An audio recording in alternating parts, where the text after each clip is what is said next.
క్షమ్యతాం. ఆచార్య ప్రారంభించవచ్చండి. మొదలుపెట్టండి ఆచార్య. వేరే వీడియోని మ్యూట్లో పెట్టుకుని చెప్పండి. అందరూ శబ్దాలు తర్వాత లీవ్ మీటింగ్ గాట్ ఇట్. कृपया అందరూ మ్యూట్లో పెట్టుకోండి. అందరూ మ్యూట్ मध्य डिस्टर्बेंस लेకుండా. जी आचार्य, आचार्य पूरा आप बोल सकते हैं आचार्य, पूरा विषय को पूरा कर सकते हैं, समय का प्रतिबंध नहीं है, आप बोल सकते हैं आचार्य आधा घंटा। हाँ जी जी आचार्य। तो మహాభాష్యకారుడు మహర్షి పతంజలి ఏం చెప్పాడంటే, వారి వచనం మీకు ఇంతకుముందు చెప్పాను, ఇప్పుడు చెప్తున్నాను. షడంగో వేదో బ్రాహ్మణేన షడంగో వేదో అధ్యేయో జ్ఞేయశ్చేతి. సృష్టి ప్రారంభంలో వేద జ్ఞానం ఏదైతే మానవ సమాజానికి మానవ కళ్యాణం గురించి దొరికిందో లభించిందో ఆ వేదాలని అర్థము చేసుకోవడానికి బ్రాహ్మణేన నిష్కారణ అంటే బ్రాహ్మణుడు అంటే బ్రహ్మతత్వాన్ని తెలుసుకోవడానికి ప్రయత్నము చేసేవాళ్ళు, జిజ్ఞాసభావ ఉన్నవాళ్ళు, మరియు వేదము బ్రహ్మ అంటే వేదానికి కూడా అర్థం ఉంది, వేదాల్ని అర్థము చేసుకోవాలి అనే జిజ్ఞాసభావ ఉన్నవాళ్ళు. నిష్కారణ ఎలాంటి కారణము ఫలితాన్ని ఆశించకుండా, ఇది చదువుకున్న తర్వాత మాకు ఏం లభిస్తుంది, ధనం వస్తుందా, నౌకరి వస్తుందా అని ఎలాంటి ఫలితాన్ని లౌకిక ఫలితాలని ఆశించకుండా నిష్కామ భావంతో వేదాల్ని అర్థం చేసుకోవాలి, చదువుకోవాలి. అది ఏ విధంగా? షడంగ బ్రాహ్మణేన నిష్కారణ షడంగ వేద అధ్యేయ. 6 వేదాంగాలతో పాటుగా వేదాలని చదవాలి. చదవడమే కాదు, జ్ఞేయశ్చ ఇతి, వాటిని అర్థం కూడా చేసుకోవాలి. కేవలం అర్థం చేసుకోకుండా వేదాలని కంఠస్థము చేస్తే అది బరువు మాత్రమే అయిపోతుంది. యథా భారవాహి ఖరశ్చంద్ర అని మనకు నృత్యంలో వస్తుంది. ఏ విధంగానైతే పశువు పైన బరువును ఉంచుతామో, చందనము లాంటి అమూల్యమైన వస్తువులని, బంగారాన్ని ఎలాంటి బరువు ఉంచినా దానికి బరువే కానీ దానిపైన ఉన్న బరువు యొక్క మూల్యం దానికి తెలియదు. అదేవిధంగా అర్థము లేకుండా వేదాన్ని చదివితే అదే విధంగా అవుతుంది. కాబట్టి అర్థ సహితంగా చదువుకోవాలి. వేదాల్ని అర్థము చేసుకోవాలి అని అంటే, సృష్టి ప్రారంభంలో ఋషులకు మహర్షులకు వాళ్ళ కాలంలో నేరుగా వేద మంత్రాలతో అర్థం చేసుకునే వాళ్ళు. కానీ తర్వాత సామర్థ్యాలు తగ్గిపోయిన కొద్దీ, మేధాశక్తి క్షీణించిన తర్వాత మెల్లిమెల్లిగా మన మహర్షులు వేదాన్ని అర్థం చేసుకోవడానికి కొన్ని శాస్త్రాలను రాశారు. అందులో బ్రాహ్మణ గ్రంథాలు, ఆరణ్యకాలు, ఈ విధంగా శాస్త్రాలు ఏర్పడుతూ చివరికి వేదాంగాలు ఏర్పడ్డాయి. మహర్షులు రాశారు. మహర్షి పాణిని 2 వేదాంగాలను రాశారు. పాణినీయ శిక్ష, తర్వాత అష్టాధ్యాయి వ్యాకరణము అని అంటాం మనం దాన్ని. ఈ 6 వేదాంగాలు ఏంటి అని అంటే, శిక్ష, కల్పము, వ్యాకరణము, నిరుక్తము, ఛందస్సు, జ్యోతిషము. ఈ 6 వేదాంగాలను చదువుకొని, 6 దర్శనాలను చదువుకొని, 11 ఉపనిషత్తులు, బ్రాహ్మణ గ్రంథాలు ఇవన్నీ చదువుకుంటే అప్పుడు కానీ వేదాలని మనం సూక్ష్మంగా అర్థము చేసుకోగలుగుతాము. వేదాల్లో ఉన్న గాంభీర్యాన్ని మనం తెలుసుకోగలుగుతాము. కాబట్టి ఆ విధంగా శాస్త్రీయ అధ్యయనం చేయడంలో మొట్టమొదటి మెట్టు శిక్షాశాస్త్రం, వేదాంగం. మహర్షి దయానందుల వారు ఏం రాస్తారంటే సత్యాప్రకాశంలో, శిశువు జన్మించిన తర్వాత పెరిగి అతను ఎప్పుడైతే పలకడం ప్రారంభం చేస్తాడో, ఒక్కొక్క శబ్దము, ఒక్కొక్క వర్ణాన్ని పలకడం ప్రారంభం చేస్తాడో, అప్పుడు తల్లిదండ్రులు, ఇంట్లో ఉన్న పెద్దవాళ్ళు అతనికి శుద్ధంగా మాట్లాడడము నేర్పాలి. ఒక్కొక్క వర్ణము ఏ విధంగా పలకాలి అని నేర్పాలి అని చిన్నప్పటి నుంచి ఆ శిక్షాశాస్త్రం ప్రారంభము అవుతుంది. దాని తర్వాత అక్షరాభ్యాసం అయిన తర్వాత మళ్ళీ విధిగా శిక్షాశాస్త్రం చదువుకోవడం అనేది వేరు. కానీ అప్పటి వరకు గురువు దగ్గరికి వెళ్ళి ఆచార్యుడు అతనికి ఎప్పుడైతే శిక్షా బోధన ప్రారంభం చేస్తాడో అప్పటికి భాష మొత్తం నేర్చుకొని ఉంటాడు. ఆ భాష నేర్చుకున్నప్పుడు మొట్టమొదటిసారిగా తల్లిదండ్రుల యొక్క బాధ్యత అతనికి శుద్ధంగా పలకడం నేర్పాలి. లేకుంటే తర్వాత ఆచార్యులు ఎంత ప్రయత్నం చేసినా ఆ వర్ణాల యొక్క ఉచ్చారణ అనేది శుద్ధంగా రాలేదు. కాబట్టి ఆ ప్రారంభంలోనే తల్లిదండ్రులు నేర్పించాలి అని మహర్షి దయానందుల వారు సత్యాప్రకాశంలో రాశారు. అక్కడి నుంచే శిక్షాశాస్త్రం ప్రారంభం అవుతుంది. ఆ విధంగా శిక్షాశాస్త్రంలో ఉన్న విషయాలని నేర్పించుకుంటూ శుద్ధమైన ఉచ్చారణ నేర్పించి స్వర సహితంగా వేద మంత్రాలను నేర్పించేవాళ్ళు.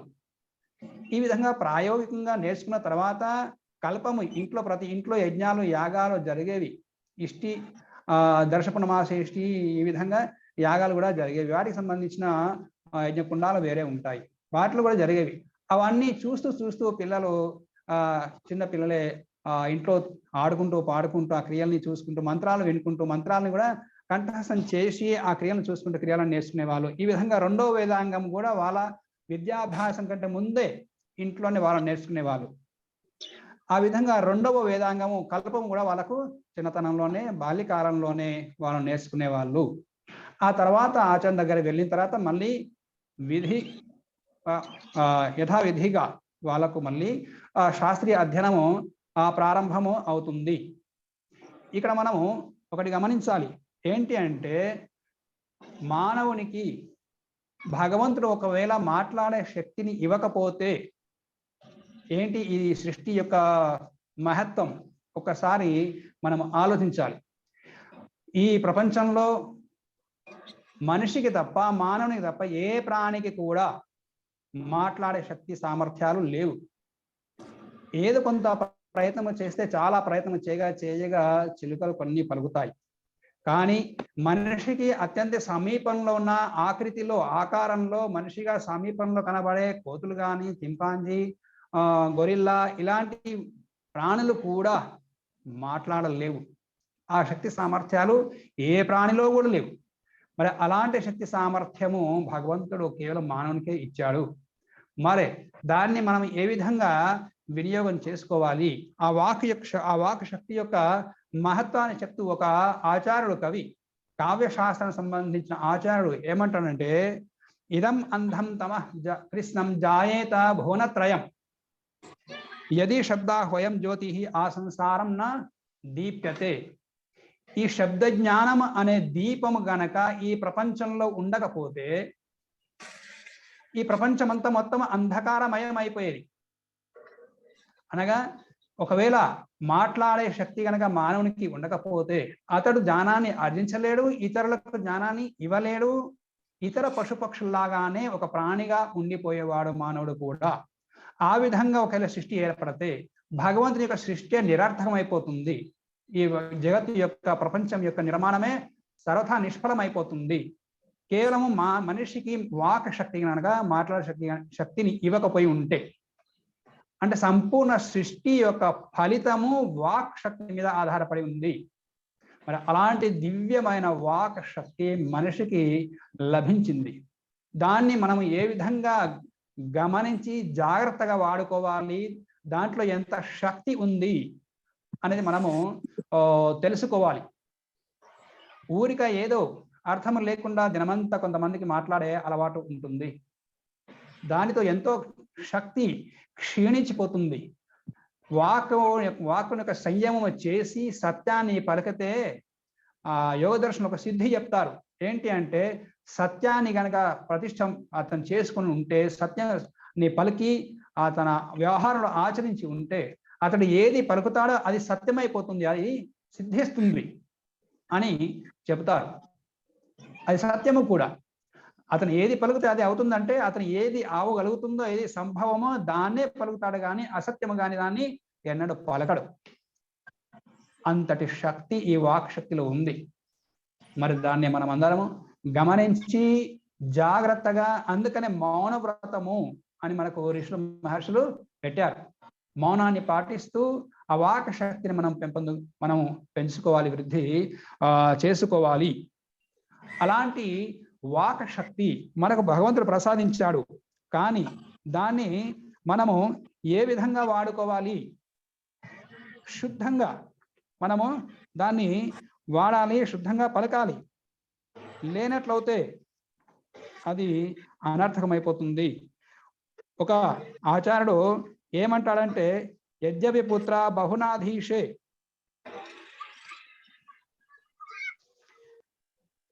యజ్ఞపుత్ర బహునాధీషే తథాపి పఠపుత్ర వ్యాకరణం శకల మాభూత్ శకృత మాభూత్ ఇది. అంటే, ఓ పుత్రుడా, నీవు ఎక్కువ చదువుకోవాలని ఇష్టము లేకున్నా కనీసము వ్యాకరణము అంటే శిక్షాశాస్త్రము చదువు. కనీస ఈ శిక్షాశాస్త్రాన్ని చదువుకుంటే నీకు శుద్ధంగా పలకడం వస్తుంది. నీ యొక్క అభిప్రాయాన్ని శుద్ధంగా ఇతరులకు పరచవచ్చు. నీకు శుద్ధంగా పలకడం లేకుంటే నీ యొక్క అభిప్రాయం ఒకటి ఉంటుంది, బయటకు వచ్చే శబ్దము మరొకటి అయిపోతుంది. దానికి ఉదాహరణ అదే శ్లోకంలో చెప్పారు, సకృత్ షకృత్ ఇది మాభూత్, సకలం షకలం ఇది మాభూత్. అంటే సకృత్ అంటే ఒకసారి అని దానికి అర్థం. షకృత్ అంటే అదే సకారాన్ని షాగా పలికామనుకోండి, సకృత్ అంటే ఏక్ బార్, ఒకసారి అని అర్థం. సకృత్ పఠామి, ఒకసారి చదువుతాను, ఒకసారి పలుకుతాను అని అర్థం. అదే సకారాన్ని షాగా పలికామను అనుకోండి, షకృత్ అని పలికామనుకోండి, దానికి మలము అని అర్థం అవుతుంది.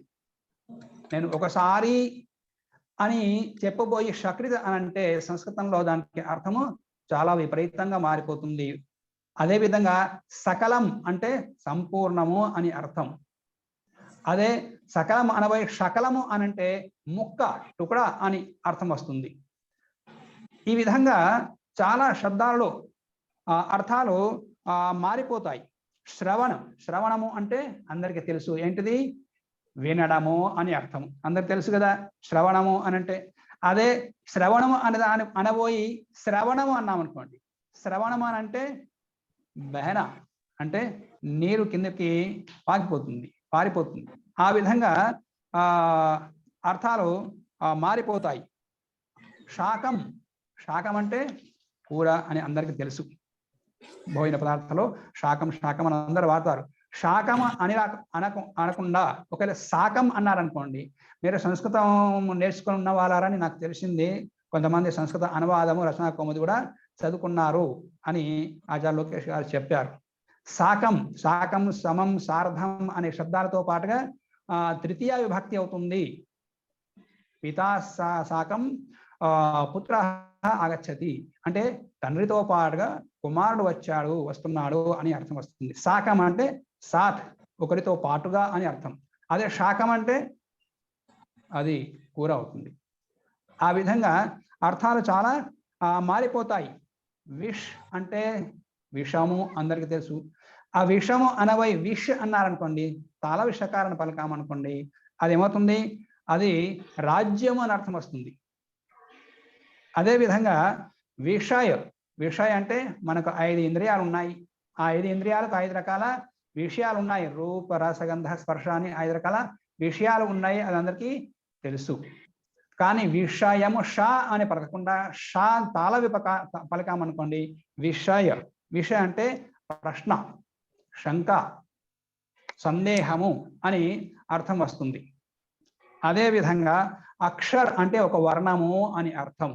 అదే అక్షర్ అనబోయి అక్సర్ అన్నామనుకోండి, అది హిందీ భాష అర్థం చేసుకునే వాళ్ళు అర్థం చేసుకుంటారు. అక్సర్ అంటే దాదాపుగా, ఎప్పటికీ, తరచుగా అనే అర్థము ఈ విధంగా మారిపోతుంది.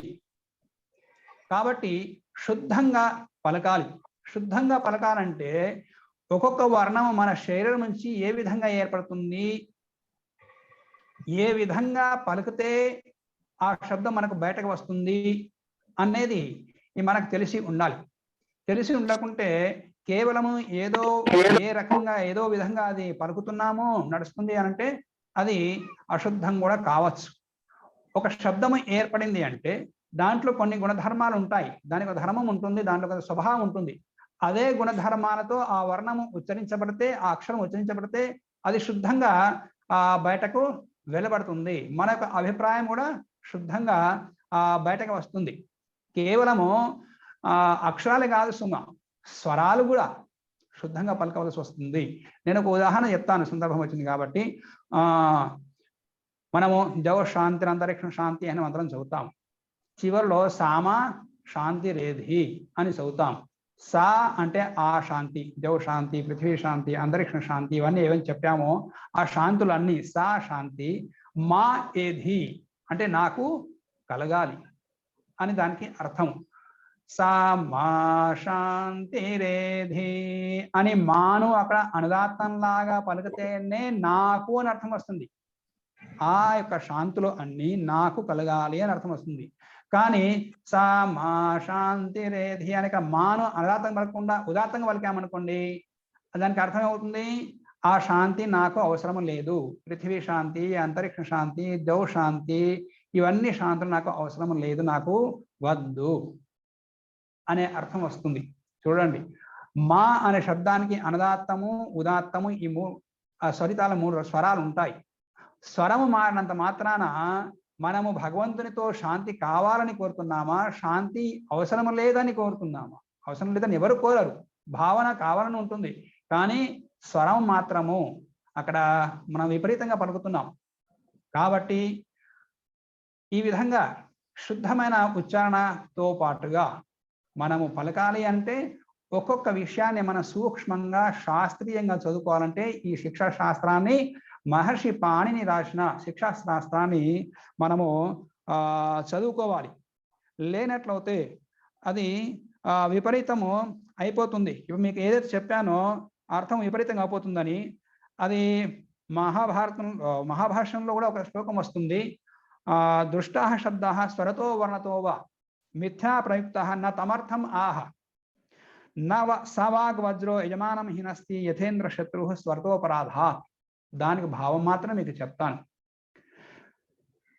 ఏంటి అంటే, అసురులు దేవతలని పరాజితం చేయడానికి ఒక యాగాన్ని ఏర్పాటు చేశారు. కానీ యాగం చేయాలంటే మళ్ళీ యాగ నిర్వహణ కొరకు బ్రహ్మ ఎవరైనా ఋషులను తీసుకొని రావాలి. ఋషులు అందరూ దేవతల పక్షంలో ఉంటారు, కానీ దేవతలను పరాజితం చేయడానికి అసురుల పక్షాన ఎవరు యాగాలు చెయ్యరు. చేయకపోతే వారిని హింసిస్తారు, చంపేస్తారు. కాబట్టి భయంతో ఒక ఋషి వెళ్ళాడు ఆ అసురుల యొక్క యాగాన్ని పూర్తి చేయడానికి. వెళ్ళాడు, మంత్ర స్వర సహితంగా మంత్రాలను చదువుతూ యాగాన్ని నిర్వహిస్తున్నాడు. కానీ ఇంద్రశత్రువు అనే శబ్దం ఒక వేదమంత్రం వస్తుంది. అక్కడ స్వరాన్ని మార్చేశాడు. ఆ స్వరం మార్చడం వలన ఇంద్రశత్రువులు అయినా ఎవరైతే అసురులు ఉన్నారో, రాక్షసులు ఉన్నారో, వాళ్ళ యొక్క శక్తి, ఇంద్రశత్రు వరధస్వ, ఇంద్రుని యొక్క శక్తి పెరగాలి అనే అభిప్రాయం మంత్రంలో వస్తుంది. కానీ ఆ విధంగా కాకుండా ఈ అసురులను చంపే శక్తి ఇంద్రుని కలగాలి అనే అర్థం వచ్చేటట్లుగా స్వరాన్ని మార్చేశాడు. ఆ ఋషి స్వరాన్ని మార్చేశాడు. అసురులకు ఏం తెలుసు? మంత్రం చదివాడు, యజ్ఞం చేస్తున్నాడు. చివరికి పరిణామం ఆ ఋషి యొక్క మంత్రాల ఉచ్చారణ ప్రభావంతో చివరికి దేవతలకే విజయం కలుగుతుంది అని మహర్షి పతంజలి మహాభాష్యంలో రాస్తున్నాడు.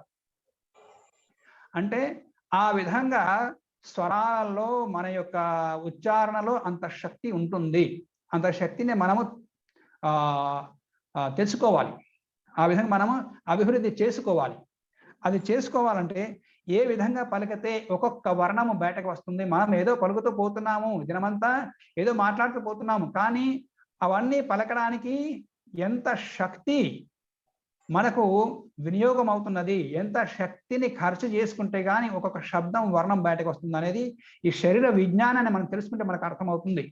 ఒక వాహనము, కారు నడపాలి అని అంటే అది చక్రాలు తిరుగుతూనే కానీ ముందుకు వెళ్తుంది. కారు కానీ, బస్సు కానీ, ఏ వాహనం కానీ దాని యొక్క చక్రాలు, టైర్లు తిరుగుతూనే కానీ అది వాహనం ముందుకు వెళుతుంది. కానీ ఆ చక్రాలు తిప్పడానికి ఎన్ని అవయవాలు పని చేస్తే కానీ చక్రాలు తిరుగుతాయి. ఆ బరువును తేలిక ముందుకు తీసుకొని వెళ్ళగలుగుతాయి. అదే విధంగా మన ఈ మాట, ఒక్కొక్క అక్షరం బయటకు రావాలంటే మన శరీరంలో ఎన్ని అవయవాలు పని చేస్తేనే కానీ ఆ ఒక్కొక్క వర్ణము బయటకు వెళ్తుంది అనేది మహర్షి పాణిని ఈ దీంట్లో చాలా సూక్ష్మంగా ఒక్కొక్క విభాగం, అది ఆచార్య లోకేష్ గారు మీకు ఒక్కొక్క అధ్యాయంలో మీకు పాఠంలో చెప్తారు. ప్రారంభంలో ఒక శ్లోకం వస్తుంది. ఆత్మబుద్ధ్యా సమేత్యర్థాన్ మనోయుంక్తే వివక్షయ మనః కాయాగ్ని మాహంతి సా ప్రేరయతి మారుతం మారుతస్తు రసి చరణ్ మంత్రం జనయతి స్వరం అనే ఒక శ్లోకం ఒకటి వస్తుంది. ఇక్కడ మనం ఏ విధంగా పలుకుతున్నామో అనే దానికి ప్రక్రియ చాలా సంక్షిప్తంగా, చాలా గూఢంగా ఇక్కడ వర్ణించబడింది ఈ శ్లోకంలో.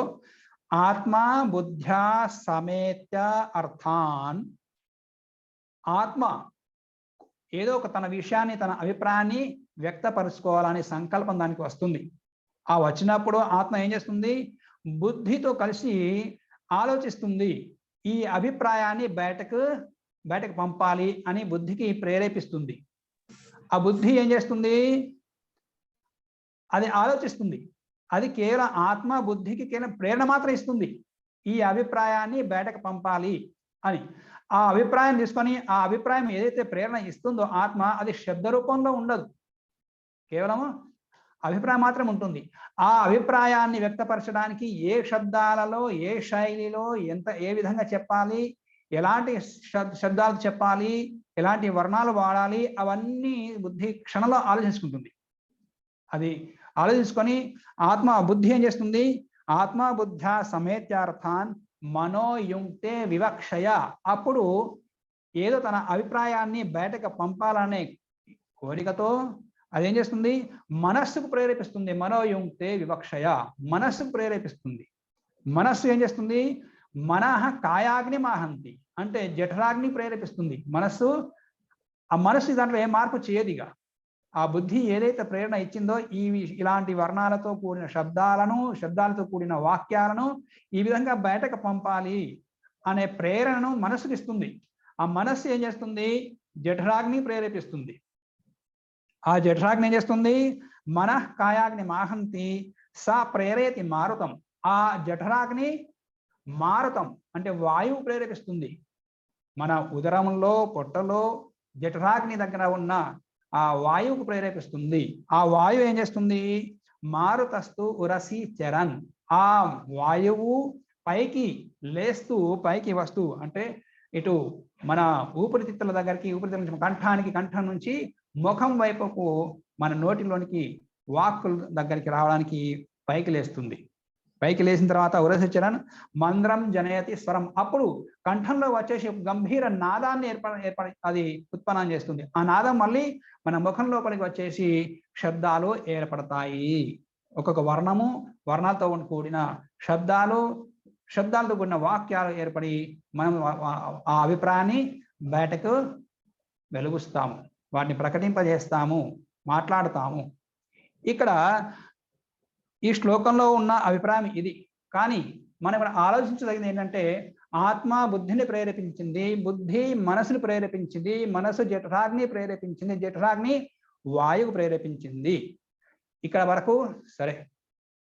కానీ జఠరాగ్ని ప్రేరేపించిన వాయువు పైకి కంఠంలోకి వస్తుంది అనే అభిప్రాయం ఇక్కడ మనకు కనబడుతుంది. కానీ శరీర విజ్ఞానంతో మనం ఆలోచిస్తే ఉదరంలో ఉన్న ఏ వాయువు కూడా మన నోటిలోకి రాదు. ఆ వచ్చేందుకు అవకాశం కూడా ఏమీ లేదు. ఆహార నాళిక పొట్టలోకి వెళ్తుంది, దాని సంబంధము. మన శ్వాస ప్రశ్వాసల ద్వారా ఏదైతే మనం తీసుకుంటామో, గాలిని వదిలిపెడతామో, నాసిక ద్వారా తీసుకొని వదిలిపెడతామో, అది ఊపిరితిత్తులకి సంబంధమే కానీ మన పొట్టకు, ఉదరానికి సంబంధము లేదు. కానీ ఉదరం నుంచి బయటకు వస్తుంది అని అక్కడ చెప్పబడింది, అక్కడ సామాన్యంగా చెప్పబడింది. కానీ దాన్ని శరీర విజ్ఞానంతో మనం అర్థం చేసుకోవాలి. ఎందుకంటే ఉదరంలో ఉన్న వాయువు కేవలం మనకు తిన్న తర్వాత కొంతమంది బేగలు వస్తాయి కదా, ఆ వేగులతో ఆ విధంగా వాయువుతో ఎలాంటి శబ్దాలు ఏర్పడవు. ఏదో బే అని శబ్దం వస్తుంది కానీ మాటలు, అక్షరాలు దాటి రాదు. ఉదరంలో ఉన్న వాయువు యొక్క శబ్దాన్ని కూడా ఏర్పాటు చేయలేదు. కేవలం మన శ్వాస ద్వారా ఏదో తీసుకుంటామో, ఊపిరితిత్తులో నింపుతామో, మళ్ళీ ప్రశ్వాస మనకు ఉపయోగపడని నిరర్థకమైన కార్బన్ డైఆక్సైడ్ ఏదైతే మనం బయటకు వదిలిపెడతామో నాసిక ద్వారా, ఆ వాయువే నిరర్థకంగా బయటకు వెళ్ళిపోయకుండా భగవంతుడు మనకి కంఠంలో ఒక స్వరయంత్రాన్ని, వోకల్ కార్డ్స్ అని అంటారు. ఇక్కడ కంఠంలో మనకు ఎత్తుగా ఎముక మనకు బయట కనబడుతుంది. అక్కడ దానిలో మన కంఠంలో కొన్ని రింగ్స్ ఉంటాయి, ఎముకలై, కోమలమైన ఆ ఎముకలతో ఏర్పడిన రింగులు ఉంటాయి. అది చివరిగా పైన ఉన్నదానికి కొంచెం లావుగా ఉంటుంది, మనకు వస్తే అది తెలిసిపోతుంది, కొంత బయటకు చాలా స్పష్టంగా కనబడుతుంది. ఆ రింగులోనే ఒక స్వరయంత్రము ఉంటుంది, స్వరపేటిక అని కూడా అంటారు, దాన్నే వోకల్ కార్డ్స్ అని కూడా అంటారు. అక్కడికి వస్తుంది ఆ కార్బన్ మన ఊపిరితిత్తుల నుంచి బయటకు పంపే వాయువును నిరర్థంగా వెళ్లకుండా భగవంతుడు అక్కడే యంత్రాన్ని అమర్చాడు. అక్కడ దాన్ని తాకిన తర్వాత, స్పర్శ కలిగిన తర్వాత కంపనం ఏర్పడుతుంది. ఆ కంపనం ద్వారా నాదం ఏర్పడుతుంది. అదే నాదము మన నోటిలోకి వచ్చి శబ్దాలు ఏర్పడుతున్నాయి. కానీ ఉదరం నుంచి జఠరాగ్ని ప్రేరేపించింది, జఠరాగ్ని మళ్ళీ వాయువు ప్రేరేపించింది, అదే వాయువు పైకి వస్తుంది అనేది మనకు ఈ శ్లోకంలో చెప్పబడి ఉంది. కానీ ఇక్కడ మనం అర్థం చేసుకోవాలి ఏంటంటే ఉదరం నుంచి ఏ వాయువు కూడా మనకు పైకి రాదు. కానీ మనకు ఈ విషయాన్ని మనం అర్థం చేసుకోవడానికి సామాన్యంగా శ్వాస ప్రశ్వాస ప్రక్రియల్ని మనము అర్థం చేసుకుందాము. మన శ్వాస తీసుకుంటాం, శ్వాస తీసుకున్న తర్వాత ఎక్కడ నిండుతుంది? ఊపిరితిత్తులో నిండుతుంది. కానీ మన శ్వాసగా ప్రాణాయామం చేసుకున్నప్పుడు గట్టిగా నింపుతాం, ఎక్కువ నింపుకుంటాం అనుకోండి, అప్పుడు పొట్ట ఉబ్బుతుంది. అది అందరికీ తెలిసిన విషయమే. మన శ్వాస ఎక్కువ తీసుకున్నప్పుడు పొట్ట ఉబ్బుతుంది. మనం నింపింది ఊపిరితిత్తుల్లో, పొట్టలో కాదు. కానీ పొట్ట ఎందుకు ఉబ్బుతుంది అంటే ఊపిరితిత్తుల్లో నింపినప్పుడు ఊపిరితిత్తుల యొక్క ఆకారం పెరుగుతుంది, పెరిగినప్పుడు అది కిందికి ఒత్తిడి చేస్తాయి. ఆ ఒత్తిడి చేయడం వలన ఉదరంలో ఉన్న ఆ డయాగ్రామ్ పేగులు అయితే ఉందో అవి కిందికి ఒత్తుపడతాయి, వాటికి ఒత్తిడి జరుగుతుంది. ఒత్తిడి జరగడం వలన పొట్ట ఉబ్బుతుంది. దాని తర్వాత మళ్ళీ ఆ శ్వాసను మనం బయటకు తీయాలి అంటే మళ్ళీ ఇదే ప్రక్రియ. ఆత్మ మనసుకు ప్రేరేపించాలి, మనసు బుద్ధికి ఆత్మ బుద్ధికి ప్రేరేపిస్తుంది, బుద్ధి మనసు ప్రేరేపిస్తుంది, మనసు జఠరాగ్ని ప్రేరేపిస్తుంది. ఆ జఠరాగ్ని ఉదరంలో ఉన్న వ్యాన వాయువును ప్రేరేపిస్తుంది. అన్ని వాయువులే, కానీ శరీరంలో దాని పని, దాని యొక్క గుణధర్మాలను బట్టి దానికి 5 రకాల పేర్లు మనకు ప్రాణ, అపాన, వ్యాన, సమాన, ఉదానం అని మనకు తెలుసు. ఆ వ్యానం అనే వాయువు సంపూర్ణ శరీరంలో ఉంటుంది. ఆ నాభి ప్రదేశంలో ఉన్న వ్యాన వాయువును ప్రేరేపిస్తుంది. శరీరంలో ఉన్న ఏ కదలిక అయినా, శరీర అవయవాల్లో కానీ రక్తంలో కానీ ఏ కదలిక అయినా అది వ్యాన వాయువు కారణంగానే కదలిక జరుగుతుంది. మళ్ళీ ఇప్పుడు ప్రశ్వాసను బయటకు తీయాలి, శ్వాసను బయటకు తీయాలి అన్నా, ఆ శబ్దాన్ని ఏర్పాటు చేయాలన్నా వ్యాన వాయువుకే ప్రేరణ కలగాలి. ఆ జఠరాగ్ని వ్యాన వాయువును ప్రేరేపిస్తుంది. ఆ జఠరాగ్ని ప్రేరేపించిన తర్వాత ఉదరంలో ఉన్న ఆ వ్యాన వాయువు ఏం చేస్తుంది? పొట్టను లోపలికి నొక్కుతుంది. ఆ డయాగ్రామ్ను లోపలికి నొక్కుతుంది. లోపల నొక్కడం వలన ఊపిరితిత్తులకు కింద నుంచి ఒత్తిడి జరుగుతుంది.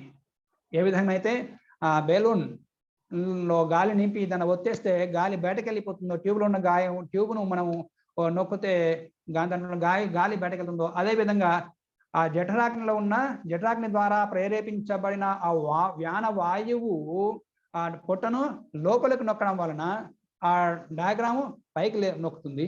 పైకి లేవడం వలన ఆ ఊపిరితిత్తులకు ఒత్తిడి జరిగి ఊపిరితిత్తులో నిండి ఉన్న కార్బన్ డయాక్సైడ్ వ్యర్థమైన వాయువు అది బయటకు వెళ్ళడం ప్రారంభమవుతుంది.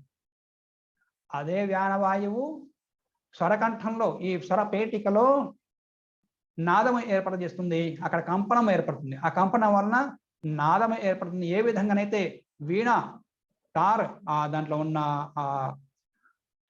ఒకసారి తారణ చేసినామంటే ఆ తారకు తీగకు మనం ఒకసారి తాకిడి చేస్తే ఏ విధంగా శబ్దం ఏర్పడుతుందో అదే విధంగా ఇక్కడ మన స్వరపేటిక ఉంటుంది. ఆ స్వరపేటికలో తాకినప్పుడు దానికి ఘర్షణ జరుగుతుంది. ఆ వాయువు యొక్క ఘర్షణతో దాంట్లో కంపనం ఏర్పడి నాదం ఏర్పడుతుంది. అప్పుడు నాదము తర్వాత వాయువు రెండు కూడా ముఖంలో వస్తాయి. ముఖంలో వచ్చిన తర్వాత ఆ నాద వాయువును విభిన్న వేరే వేరే స్థానాల్లో మనకు కంఠము, తాలు, మూర్ధ ఇవన్నీ విస్తృతంగా ఆ చల్లవారు మీకు తర్వాత చెప్తారు. మన ముఖంలో పైన ఉన్న ఏ విధంగా అయితే ఈ విధంగా మనకు ముఖంలో పైన ఉంటుంది. అక్కడ విభిన్న స్థానాలలో నాలుక ఏం చేస్తుంది? స్పర్శ చేసుకుంటూ విభిన్న స్థానాలలో ఘర్షణ చేపించుకుంటూ, తాకిడి చేపించుకుంటూ, ఆఘాతం చేసుకుంటూ విభిన్న శబ్దాలను ఒక్కొక్క వర్ణాన్ని ఏర్పాటు చేస్తాయి, అది ఉత్పన్నము చేస్తాయి. ఇంత క్రియ జరుగుతుంది కానీ ఒక్క వర్ణం ఏర్పడుతుంది. ఒక శబ్దంలో ఎన్ని వర్ణాలు ఉంటాయి, అన్ని వర్ణాలకు ఇన్ని ప్రయత్నం జరుగుతుంది, ఇన్ని ప్రయత్నాలు జరుగుతాయి. అప్పుడే కానీ ఒక్కొక్క వర్ణము కలిసి ఒక శబ్దం ఏర్పడుతుంది. ఈ స్వరపేటిక మీకు చూపిస్తాను. ఈ విధంగా ఉంది, మీకు కనబడుతుంది, అందరికి కనబడుతుంది కదా. ఈ కంఠంలో ఉన్న స్వరపేటిక మధ్యలో ఈ స్వరపేటిక చిత్రం ఇది మన కంఠంలో ఉన్నది. ఈ మధ్యలో నల్ల కనబడుతుంది కదా, అది తెరిచి ఉంది. అది పరదల్లాగా రెండు ఉంటాయి. అది దగ్గరికి వస్తూ దూరం అవుతుంది. ఒక్కొక్క వర్ణానికి దగ్గరికి వచ్చేసి మళ్ళీ దూరం వెళ్తాయి, దగ్గర వస్తూ దూరం వెళ్తాయి. ఈ విధంగా నిరంతరంగా జరుగుతుంది ఒక్కొక్క వర్ణానికి.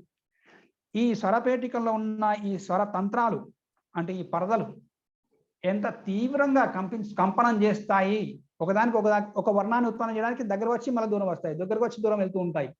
ఈ విధంగా వీటి యొక్క కదలిక ఎంత తీవ్రంగా జరుగుతుందంటే అది ఒక సెకండ్కు 109 సార్ల నుంచి 163 సార్ల వరకు చేయగలుగుతాయి అది కంపనం. ఒకదానికి ఒకటి తాకిడి చేసుకోగలిగే సామర్థ్యం అట్లా ఉంటుంది. ఒక సెకండ్కు అది పురుషుల్లో సామాన్యంగా పురుషుల్లో 109 నుంచి 163 సార్ల వరకు అవి ఒకదానికొకటి దగ్గరికి వచ్చి దూరం అవుతూ ఉంటాయి. అలాంటి లోపల నుంచి వచ్చిన వాయువుకు సంఘర్షణ చేసుకుంటూ అది ఎన్ని రకాల నాదాలని చేరుకుని బయటకు పంపిస్తాయి, నోటి లోపలికి పంపిస్తాయి. అదే స్త్రీల్లో, మహిళలో, తల్లులో అయితే 218 నుంచి 326 సార్లు కంపనం చేసుకుంటాయి, ఒకదానికొకటి తాకిడి చేసుకుంటాయి. అంత తీవ్రంగా అవి కంపనం చేసుకుంటాయి, నడుస్తాయి, వాటి సంచలనం జరుగుతుంది. అంటే దాదాపుగా డబల్, రెండంతలు 190 నుంచి 163 వరకు పురుషుల్లో అవుతే స్త్రీలలో 218 నుంచి 326 సార్లు వాటిలో కంపనం జరుగుతుంది.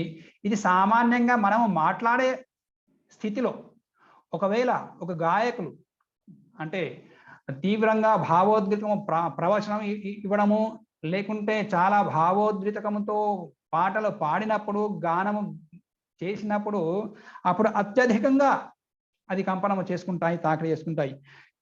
చివరిగా అత్యధికంగా కంపనము చేసుకునే సామర్థ్యం దానికి ఎంత ఉంటుందంటే ఒక సెకండ్కు 2048 సార్లు అది చేయగలుగుతాయి.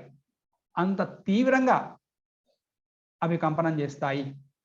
అంటే ఎంత ప్రయత్నం జరుగుతుంది మనం మాట్లాడడానికి అనేది మనకు తెలియదు. ఏమి తెలియకుండానే ఎన్ని క్రియలు జరుగుతున్నాయి. మళ్ళీ మన ముఖంలో ఆ లోపల నుంచి వచ్చిన వాయువు నాదము ఎన్ని స్థానాలలో ఎన్ని రకాలుగా ప్రయత్నము, నాలుక, తర్వాత స్థానాలు, కొండి నాలుక, దంతాలు, వీటన్నిటి యొక్క ప్రయత్నం ఎంత చేస్తేనే కానీ ఒక్కొక్క వర్ణం ఒక్కొక్క శబ్దం ఏర్పడి బయటకు వస్తుంది అనేది మీకు తర్వాత తెలుస్తుంది. కేవలం ఇప్పుడు ఉదరం నుంచి ఆత్మ నుంచి మొదలుకునే శబ్దం ఏ విధంగా ఏర్పడుతుంది ఆ విషయాన్ని మాత్రం నేను చెప్పాను. ఈ విధంగా చూస్తే శరీరంలో, అందుకనే ఒక శబ్దాన్ని మాట్లాడితే ఎంతో శక్తి ఖర్చు అవుతుంది. అందుకనే మౌనంగా ఉండాలి, ఎక్కువ మాట్లాడకూడదు. పనిచేసిన వ్యక్తికి ఎంత ఖర్చు అవుతుందో, శరీరంలో ఉన్న శక్తి ఖర్చు అవుతుందో అంతకంటే ఎక్కువ మాట్లాడిన వ్యక్తికి ఎక్కువ ఖర్చు అవుతుంది అని మనకు శాస్త్రాలు చెప్తున్నాయి. కాబట్టి మౌనంగా ఉండుకుంటూ ఈ శక్తుల్ని అభివృద్ధి చేసుకుంటూ మనము వాటిని సరిగ్గా వాడుకోవాలి. ఈ విధంగా ఒక్కొక్క స్థానంలో ఏ విధంగా స్పర్శ చేస్తే అవి బయటకు వస్తాయి అనేది తర్వాత మీకు ఒక్కొక్క పాఠంలో అవి మీకు వస్తాయి. మరి ఈ విధంగా ఆత్మ నుంచి మొదలుకొని జఠరాగ్ నుంచి వాయువు బయటకు రావడము అనేది విషయాన్ని నేను సంక్షిప్తంగా మీకు చెప్పాను. అంతేకాకుండా దీంట్లో అంతః ప్రయత్నాలు, బాహ్య ప్రయత్నాలు అనే విషయం కూడా వస్తుంది మీకు తర్వాత. అవి మీకు ఆచార్య వారు చెప్తారు. అంటే మనము వర్ణాలను ఉత్పన్నం చేయడానికి, మాట్లాడడానికి ఏవైతే ప్రయత్నాలు చేస్తున్నామో వాటిని 2 రకాల విభాగం చేశారు ఋషులు. మహర్షి పాణిని 2 విభాగాలు చేశాడు. అంతః ప్రయత్నము, బాహ్య ప్రయత్నము. శబ్దార్థాన్ని చూస్తే, శబ్దాలను చూస్తే మనకు ఏమర్థమవుతుంది? అంతః ప్రయత్నం అంటే లోపల జరిగే ప్రయత్నము, బాహ్య ప్రయత్నం అంటే బయట జరిగే ప్రయత్నము అని శబ్దాల ద్వారా మనకు తెలుస్తుంది. కానీ ఆ విధంగా కాదు. బాహ్య ప్రయత్నము అంటే ఏంటిది? మన ముఖం నుంచి బయటకు ఏం ప్రయత్నాలు జరగవు, అది కేవలం బయటకు వెళ్తుంది అంతే. అవి శబ్దాలు బయట వెలువడతాయి కానీ అక్కడ మన ప్రయత్నం ఏముండదు. మరి బాహ్య ప్రయత్నం అంటే ఏంటిది? అంతః ప్రయత్నం అంటే, బాహ్య ప్రయత్నం అంటే మన నోటి నుంచి కంఠం వరకు జరిగేది మనకి స్పష్టంగా మనకు కనబడుతుంది, అంటే మన అనుభవంలోకి వస్తుంది. వేరే వాళ్ళకి కనబడకపోయినా మాట్లాడే వ్యక్తికి అనుభవంలోకి వస్తుంది. ఏది? కంఠం నుంచి మొదలుకొని మన ఓష్ఠాల వరకు, పెదవుల వరకు జరిగే ప్రయత్నాలు మనకు అనుభవంలో వస్తుంది, బాహ్య ప్రయత్నాలు.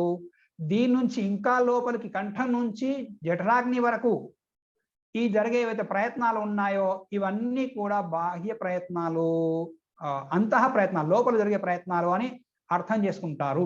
కానీ ఆ విధం కాదు సుమ. కంఠం నాభి నుంచి మొదలుకొని కంఠం వరకు జరిగే ప్రయత్నాలన్నీ బాహ్య ప్రయత్నాలు. అంటే లోపలగా ఏవైతే అనుకుంటున్నావు లోపల ఉన్నాయో అవన్నీ బాహ్య ప్రయత్నాలు. కంఠం నుంచి మొదలుకొని పెదవుల వరకు ఈ నోటిలో జరిగే ప్రయత్నాలన్నీ అంతః ప్రయత్నాలు అని వాటికి పేరు. అది శాస్త్రీయంగా చదువుకునే వాళ్ళకి అందరికీ తెలుసు.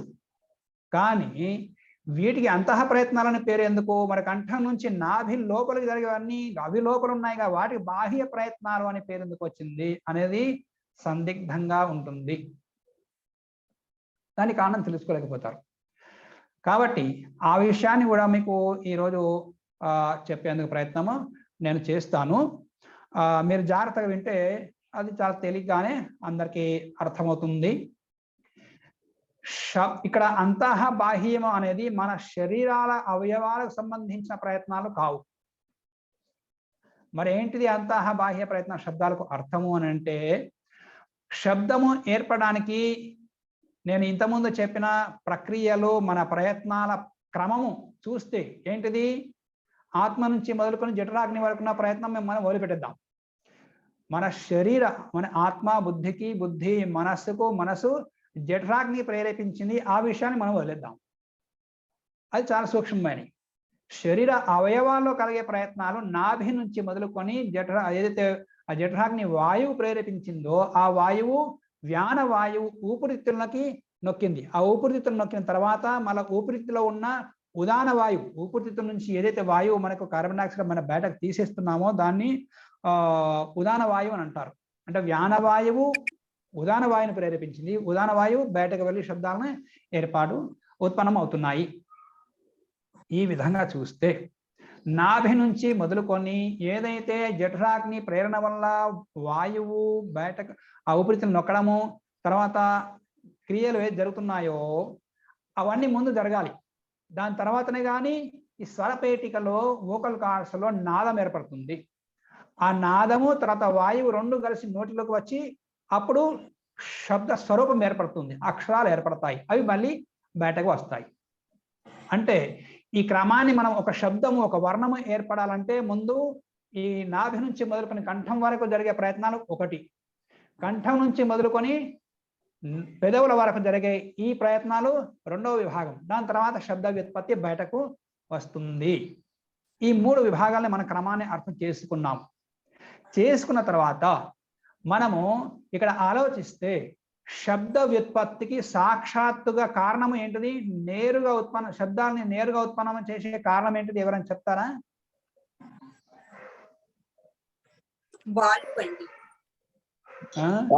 వాయువు. మన నోటిలో ప్రయత్నం ఏ ప్రయత్నాల తర్వాత నోటిలో జరిగే స్థానాల్లో ఆ వాయువు తాకి శబ్దంగా తయారవుతుంది.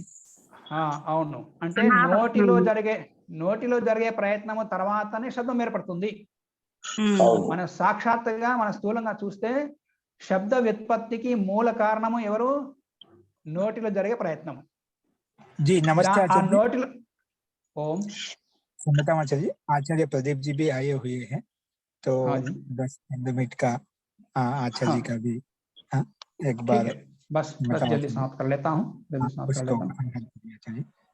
एक दिन आपका और शंकर समाज का चाला विषय सूक्ष्म विषय आचार्य जी, बीच में भी आपको सहायता लेंगे आप का, तो बीच में भी एक बार इसके बीच में कुछ विषय प्रस्तावना करने के बाद कुछ प्रकरणों का स्थान प्रकरण बाह्य आभ्यंतर प्रकरण के बाद भी बीच में शंकर समाज ग्रुप में एक बार आपका आह्वान करेंगे, आपको याद करेंगे आचार्य, उस समय भी और सूक्ष्मता से हम लेंगे। ठीक है, अभी तो इस प्रकरण समाप्त कर लूं। हाँ आचार्य कर। సో నోటిలో జరిగే ప్రయత్నం తర్వాతనే శబ్దాలు ఉత్పన్నమవుతున్నాయి.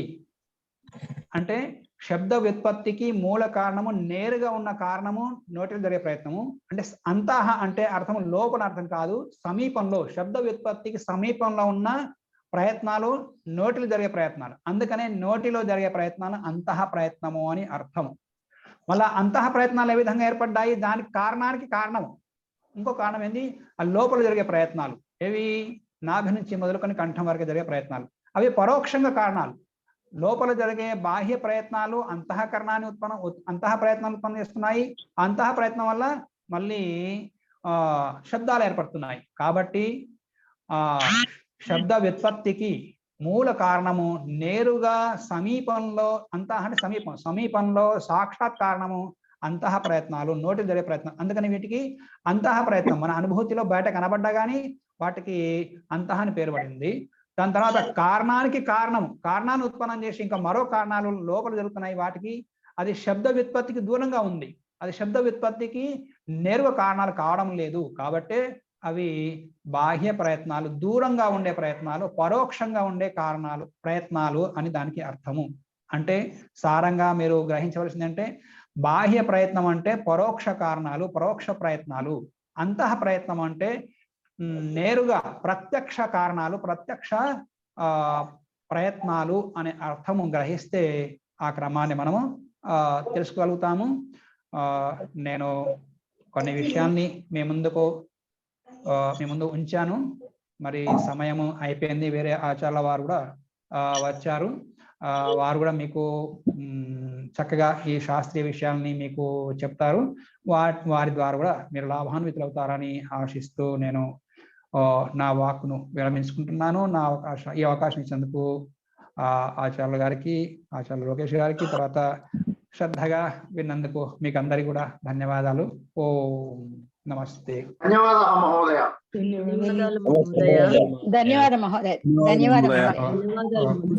నమస్తే మహోదయ. ధన్యవాదాలు మహోదయ. आचार्य जी, क्षमता आचार्य जी, आचार्य प्रदीप जी उनका है तो विषय को अच्छी तरह से विस्तार से बता रहे हैं। आचार्य को विषय को पूरा करने दो, एक दिन और देखेंगे। तो आचार्य जी आपको पूरा लेने के कह रहे थे, तो विषय की सूक्ष्मता से सूक्ष्म विषय है तो बताने दो आचार्य जी को, बीच में डिस्टर्बेंस न करना आचार्य जी को। तो वो विनम्रता से वो मैं बाद में कर लेंगे, कोई दिक्कत नहीं। कभी ऐसे करके आपको ही सहर्ष स्वीकार किया आचार्य जी। तो चलो ठीक है विषय को पूरा कर सकते हैं आचार्य जी। नहीं, तुमको रख सकते हैं, मैं दोबारा फिर कभी आ जाऊंगा। फिर आचार्य जी बोल दिया, अभी फोन कर गया था, आए थे आचार्य जी, तो विषय को बता रहे थे। तो उस दिन धन्यवाद महोदय। ठीक है चलो धन्यवाद गुरुजी। धन्यवाद। ఇంతవరకు మీరు విషయాల్ని అర్థం చేసుకున్నారని అనుకుంటున్నాను. ఏమైనా ఇంతవరకు ఏమైనా సందేహం మీకు ఉంటే అడగవచ్చు. దాని తర్వాత నేను ముందుకు విషయాన్ని తీసుకెళ్తాను.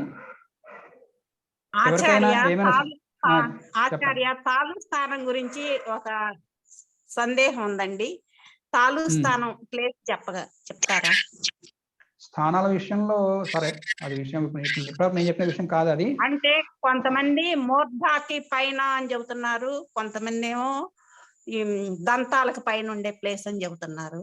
అందుకని అంటే మన కంఠము కంఠము తర్వాత కొండె నాలుక ఉంటుంది కదా, ఆ కొండె నాలుక నుంచి ముందుకు వస్తే కోమలమైన మాంసపిండం ఉంటుంది, మాంస అవయం ఉంటుంది, దాని కంఠము అని పేరు. దాని తర్వాత మన దంతాల పైన, ఇప్పుడు నేను ఈ విధంగా చెప్పి చూస్తున్నాను, ఇక్కడ ముంగట దంతాలు ఉంటాయి. దంతాల పైన కొంచెం ఇట్లా ఉబ్బరంగా ఉంటుంది, లేచి ఉంటుంది మాంసము, అది దంత మూలం అని అంటారు. ఈ దంతం అవుతే ఈ దంత మూలం ఉంటుంది. ఈ దంత మూలం నుంచి ఇంతవరకు భాగము అది తాలు స్థానం. దంతం మూలము తర్వాత దంతము పైన మనం నాలుకతో తాకి చూడవచ్చు. ఆ దంతము పైన ఉన్న ఉబ్బరంగా ఉన్న భాగం ఉంటుందో అది దంత మూలము. దంత మూలము తర్వాత ఉన్న భాగము అది తాలు స్థానం. తర్వాత ఆ కొండ నాలుక నుంచి కోమలమైన మాంసపిండం ఎంతవరకు ఉంటుందో అంత మటుకు అది కంఠం. ఈ రెండింటి మధ్యలో ఉన్నది మూర్ధస్థానం. ఆ ప్రత్యక్షంగా మనం చూడవచ్చు. టా అనే పలకండి. టా అన్నప్పుడు మన ఈ విధంగా ఉంటుంది కదా, ఈ విధంగా మన పైన ఉంటుంది. ఇది మా నాలుక కనుకోండి, నాలుక ఈ విధంగా లేచి కిందికి వచ్చేసి ఈ విధంగా తలుగుతుంది. అంటే ఈ విధంగా వచ్చి ఈ విధంగా తలుగుతుంది ఆ పైన. అది మూర్ధ. టవర్గాన్ని పలకడి ఎక్కడి నుంచి పలుకుతామో టా ఠ డా ఢా ణ, అది మూర్ధ స్థానం. అదే ఇంత మట్టుకు మీకు సరే ఓమో. అంతః ప్రయత్నం బాహ్య ప్రయత్నం కూడా అర్థమైందని నేను భావిస్తున్నాను. ఇంకేమైనా సందేహాలు ఉంటే తర్వాత చివరిలో చెప్పుకుందాము. మీరు రాసి పెట్టుకోవచ్చు, గుర్తుంచుకోవచ్చు. దాని తర్వాత శబ్ద స్వరూపము గురించి మనకు ఒక సూత్రం వస్తుంది ఇక్కడ. శ్రోత్రోపలబ్ధి బుద్ధిర్ నిర్గ్రాహ్య ప్రయోగేనాభిజ్వలిత ఆకాశదేశ శబ్ద. శబ్ద స్వరూపం గురించి మహాభాష్యంలోని ఒక సూత్రం మనకు ఈ శిక్షాశాస్త్రంలో సంబంధించిన విషయం వస్తుంది. అంటే శబ్దం యొక్క స్వరూపం ఏంటిది అని అంటే శ్రోత్రోపలబ్ధి. అంటే శ్రోత్రోపలబ్ధి బుద్ధి నిర్గ్రాహ్య ప్రయోగేణ అభిజ్వలిత ఆకాశదేశ శబ్ద. దీన్ని క్రమాన్ని మార్చుకుంటూ నేను చెప్తున్నాను. ప్రయోగేణ అభిజ్వలిత అంటే మనం మాట్లాడిన తర్వాత ఏదైతే ఉత్పన్నం అవుతుందో, బయటకు వెలువడుతుందో ఆ దానికి శబ్దము అంటూ ఒక లక్షణం, శబ్ద స్వరూపం. మనం ఉచ్చరించిన తర్వాత ఏది శబ్దం అయితే ధ్వని బయటకు వెళ్తుందో దానికి ఒక శబ్దము, అది శబ్దంలో ఒక అవయవం, ఒక స్వరూపం. దాని తర్వాత ఆకాశదేశ ఉచ్చరించబడిన తర్వాత బాహ్య ఆకాశంలో ఉంటుంది, అది నివసిస్తుంది, వ్యాపిస్తుంది, ప్రవహిస్తుంది తరంగాల రూపంలో. అది కూడా ఒక స్వరూపం. తరంగిన తర్వాత శ్రోత్రోపలబ్ధి మన కర్ణేంద్రియం ద్వారా అది గ్రహించబడుతుంది, అది రెండవ లక్షణం.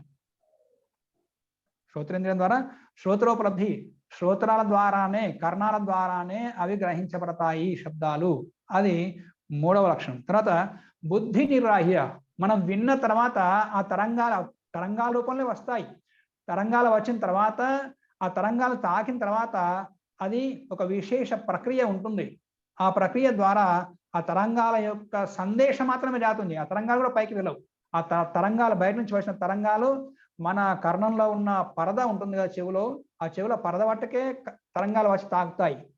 ఆ తరంగాల యొక్క అభిప్రాయం ఏంటిది అనేది మళ్ళీ నరాల ద్వారా మెదడుకు వెళ్తుంది. అది మీరు యూట్యూబ్లో చూడవచ్చు, కావాలంటే ఆ వీడియోని కూడా మీకు షేర్ చేస్తాను. ఆ తాకిడి ద్వారా కొన్ని తరంగాలు ఆ లోపల నుంచి కొన్ని ఒక కరెంట్ లాగా బయటకు వెళ్తాయి, ఆ లోపలికి వెళ్తాయి మస్తిష్కాన్ని, బుద్ధి దగ్గరికి. అక్కడి నుంచి వచ్చిన ఆ విద్యుత్ శక్తికి తరంగాల యొక్క అభిప్రాయము బుద్ధి నిర్ణయం చేస్తుంది ఆ బయట నుంచి వచ్చిన శబ్దానికి ఏమి అర్థము, దానికి అభిప్రాయం ఏంటి అని. బుద్ధి నిర్ణయం చేసి ఆ నిర్ణయాన్ని ఆత్మకు చెప్తుంది, అప్పుడు ఆత్మ అర్థం చేసుకుంటుంది. ఇంత ప్రక్రియ మనం మాట్లాడేలో ఎన్నో ప్రయత్నాలు జరుగుతున్నాయి. విని దాన్ని అర్థం చేసుకోవడానికి కూడా ఎంత ప్రక్రియ జరుగుతుందో, అది చెవిలో జరిగే క్రియ మషిన్ ఏదైతే ఉందో దాన్ని మనము ప్రాక్టికల్గా ఈ రోజుల్లో మనకు ఆధునిక విజ్ఞానంతో అన్ని ప్రక్రియలు కనబడుతున్నాయి, ప్రత్యక్షంగా చూడవచ్చు. మరి ఆ కాలంలో ఋషులు మహర్షులు ఎలాంటి ఈ సాధనాలు లేకుండా తెలుసుకొని రాశారు ఇవన్నీ. మరి ఏ విధంగా తెలుసుకున్నారో అది వాళ్ళ యొక్క యోగ శక్తి ద్వారా తెలుసుకొని వాళ్ళు రాశారు. ఇక మనం గమనించవలసిన విషయం ఎందుకు తీసుకొని వచ్చానంటే, శబ్ద స్వరూపము ఒకటి మనం పలికింది, రెండోది ఆకాశంలో వ్యాపించబడింది, అంటే వాయువులో వ్యాపించబడింది, కర్ణేంద్రియం ద్వారా గ్రహించబడింది, బుద్ధి ద్వారా అర్థ నిర్ణయం చేయబడిన దాన్ని శబ్దము అని అంటారు అండి. శ్రోత్రోపలబ్ధి బుద్ధి నిర్గ్రాహ్య ప్రయోగేణ అభిజ్వలిత ఆకాశదేశ శబ్ద అని ఈ లక్షణాలు చెప్పారు. ఇంతకంటే మించిన ఇంకా ఏ లక్షణం కూడా శబ్దానికి లేదు. మరి మనము పుస్తకాల్లో ప్రింట్ అయిన దాన్ని, రాసిన దాన్ని మనం చదువుతున్నామా, అది శబ్దమా? శబ్దము అవుతే ఆ శబ్దాన్ని మనము శ్రోత్రేంద్రియం ద్వారా గ్రహిస్తున్నామా, చక్షురింద్రియం ద్వారా గ్రహిస్తున్నామా? రాసిన దాన్ని, ప్రింట్ అయిన దాన్ని చక్షురింద్రియం ద్వారా గ్రహిస్తున్నామా? చక్షురింద్రియ ద్వారా గ్రహించబడిన రూపం అవుతుంది కానీ శబ్దము కాదు. శబ్ద విషయాన్ని గ్రహించడానికి ఒకే ఒక ఇంద్రియము శ్రోత్రేంద్రియం, పలకడానికి వాగింద్రియము, గ్రహించడానికి శ్రోత్రేంద్రియం. ప్రతి ఇంద్రియానికి ఒక విషయము నిశ్చితమై ఉంటుంది, వేరే ఇంద్రియం ద్వారా అది గ్రహించబడదు. శ్రోత్రేంద్రియం శ్రోత్రోపలబ్ధి శబ్ద, శ్రోత్రము ద్వారా కర్ణేంద్రియం ద్వారా గ్రహించబడిన దానికే శబ్దం అని పేరు ఆ లక్షణంలో ఉంది. కానీ చక్షుర్గ్రాహ్య శబ్ద అనే లక్షణం ఏ ఋషి రాయలేదు. మరి వీటిని కూడా మనం శబ్దాలు అంటున్నాము, వర్ణాలు అంటున్నాము. ఒక్కొక్క వర్ణ ఆ ఆ ఈ ఊ అని రాసి మనము చిన్నపిల్లలకు చెప్తున్నాము, నేర్పిస్తున్నాము, పదాలను నేర్పిస్తున్నాము, వాక్యాలను నేర్పిస్తున్నాము. మరి వాటిని శబ్దాలు అంటున్నాము గౌణంగా. వీటిని ఏదో ఈ లిపిని మనము మానవుడు కృత్రిమంగా కల్పించుకున్నాడు. ఒక్కొక్క భాషలో ఒక్కొక్క లిపి వేరే వేరే ఉంటుంది.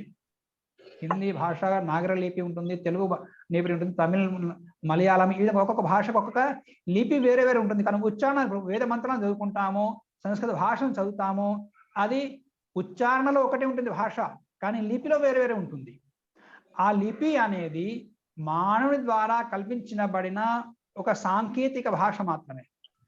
వాటిని నేర్చుకొని శిశువు ఆ ఆ ఈ అని ఒక క్రమబద్ధంగా నేర్చుకొని దాన్ని పలకడం నేర్చుకుని, అంతకుముందే భాష నేర్చుకుని ఉంటాడు శిశువు, బాలుడు అది నేర్చుకుని ఉంటాడు. దాని తర్వాత ఆచార్య దగ్గర వెళ్ళిన తర్వాత, అధ్యాపకుల దగ్గర వెళ్ళిన తర్వాత, స్కూల్లో వెళ్ళిన తర్వాత అక్షరం నేర్చుకుంటాడు. ఈ అని ఏబిసిడి ఈ విధంగా అక్షరం నేర్చుకున్న తర్వాత వాటి సహకారంగా శబ్దాన్ని ఉత్పన్నం చేస్తాడు. శబ్దాలను ఉత్పన్నం చేసడానికి సహకారంగా ఆ రూపం ఉంది కాబట్టి ఆ రూపాన్ని కూడా శబ్దంగా గౌణంగా వాడుతున్నాం, కానీ యథార్థంగా ఈ రాయబడిన ముద్రించబడిన వాటికి శబ్దాలు అని ముఖ్యమైన అర్థం ఉండదు. అంటే ఆ లక్షణాలకు రాదు, అది గౌణంగా దాన్ని వాడుకుంటాము. ఎందుకంటే ఈ వర్ణోచ్చారణ శిక్షలో శబ్దాన్ని ఉత్పన్నం చేయడానికి ఏవైతే క్రియలు నడుస్తున్నాయో ఆ క్రియలో ఎక్కడ కూడా ఈ క్రియ రాదు. ఈ పుస్తకాల్లో రాసిన దాన్ని, మనం రాసిన దాన్ని ఈ శబ్దము ఈ శిక్షా శాస్త్రం ఎక్కడ కూడా రాదు. కేవలం మనం పలికిన తర్వాత దాన్ని విని అర్థము చేసుకోవడము అంత మాటకే దాని ప్రక్రియ సమాప్తం అయిపోతుంది. కానీ రాసిన దాన్ని, ముద్రించిన విషయం అయితే దాన్ని శబ్దం అంటున్నామో అది శబ్దము ఈ శిక్షా శాస్త్రంలోకి అది రాదు. ఎందుకంటే అది శబ్దం కాదు. వాటి మాధ్యమంగా మనం శబ్దాలను నేర్చుకుంటున్నాము, పలుకుతున్నాము, చదువుతున్నాము.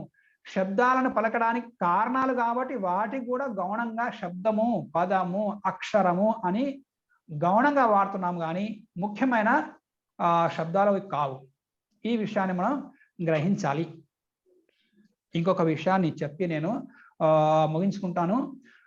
స్వరాల విషయం వచ్చింది. ఉదాత్తము, అనుదాత్తము, స్వరితము అని 3 స్వరాలు ఉంటాయి. ఉదాత్తము, అనుదాత్తము అనేది అనేది చాలా కిందిగా పలుకుతారు. ఉదాత్తం అనేది మధ్యలో పలుకుతారు. స్వరితం అనేది తీవ్రంగా పలుకుతారు. నేను ఒక వర్ణాన్ని ఉచ్చరించి చెప్తాను.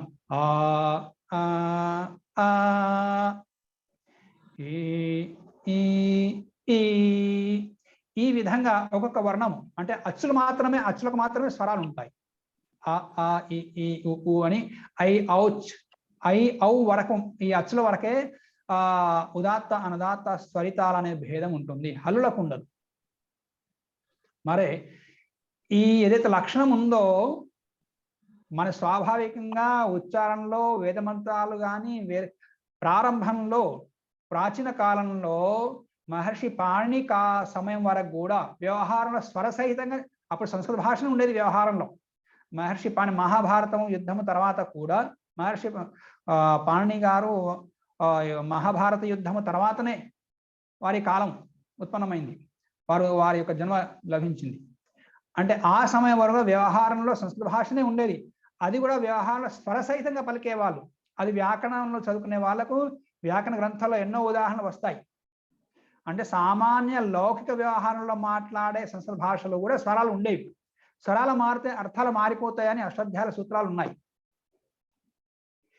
ఆ విధంగా స్వరాలతో పాటుగా సామాన్య వ్యవహార భాష సంస్కృత భాష ఒకప్పుడు ఉండింది.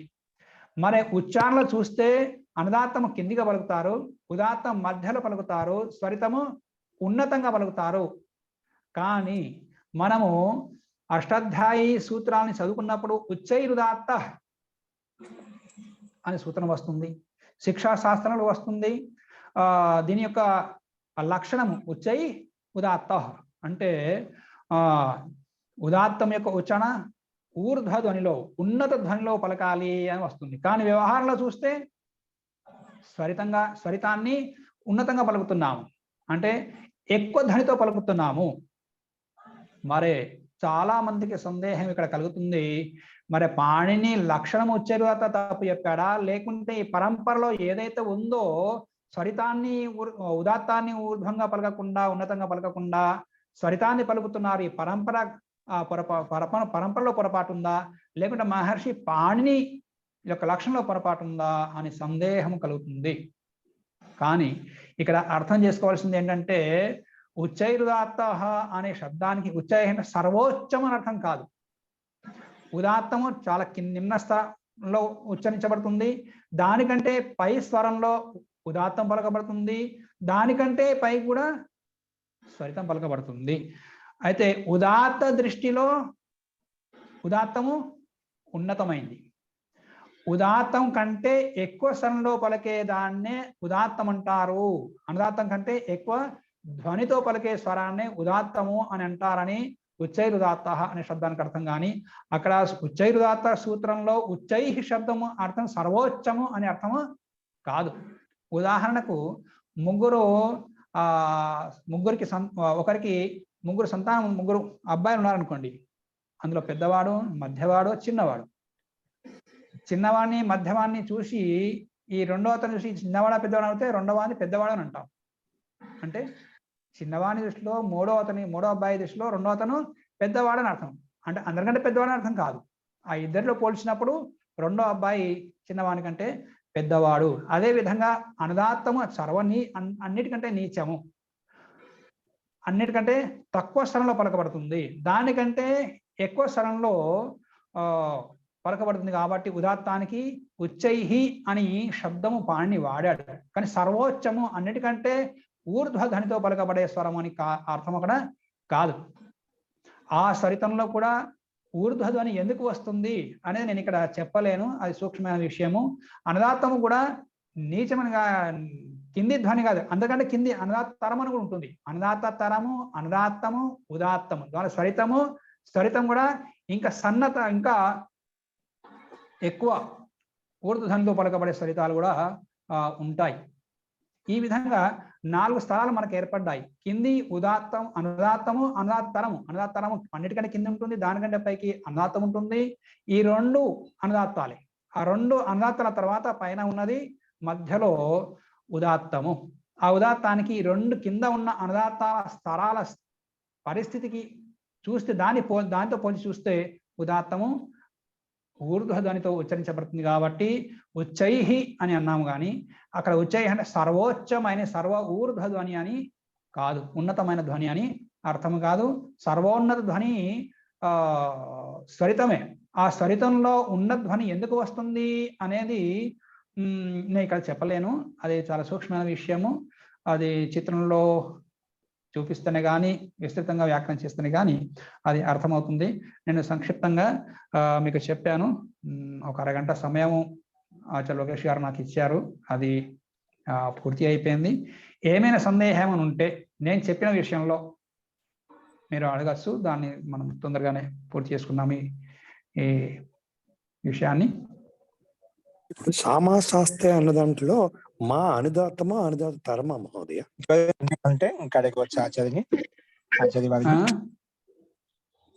ఎవరికైనా సందేహాలు ఉన్నాయా? సందేహాలు ఉంటే అడగండి. సామా శాంతి మా అనేది అనుదాత్తము, సామా శాంతి రేధి అది అనుదాతరం. ఎందుకంటే షా అనేది ఉదాత్తము, ఉదాత్తం కంటే ముందున్న అనుదాత్తం అనుదాతరం అయిపోతుంది. శాంతి అలా మహోదయ. శాంతి రేధి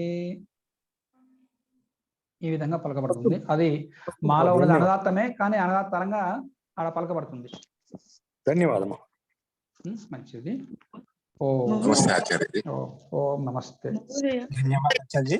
ఆచార్యని చాలా విపులంగా మీకు అరటిపండు ఒలిచినట్టు విధిగా అరటిపండు ఒలిచే విధంగా పెడితే పిల్లలకు పెడతాం, ఆ రకంగా మీకు విద్యార్థులకు ఏది ఎక్కడ ఏ రకంగా ఉపయోగించబడుతుంది అనేది బాగా మీకు విస్తృతంగా వివరంగా చెప్పారు.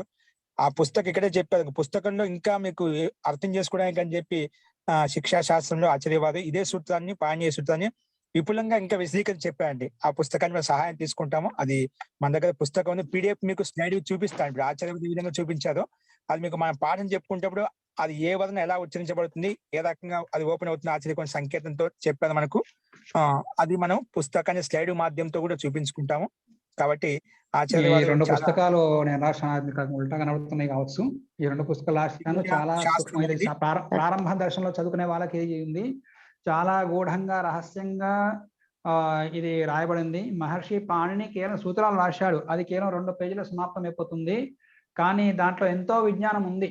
ఆ విజ్ఞానాన్ని అర్థం చేసుకోవడానికి మొట్టమొదటిసారిగా విస్తృతంగా, శాస్త్రీయంగా, వైజ్ఞానికంగా అన్ని తెలియపరుస్తూ ఈ పుస్తకం రాయబడింది. ఇప్పుడు అన్ని చోట్ల చదివించబడుతుంది. మీరు కూడా దాంట్లో లాభాన్వితులు కావచ్చు. ఈ పుస్తకాలు ఎక్కడ దొరుకుతాయి మహోదయ? జీ ఆచార్య.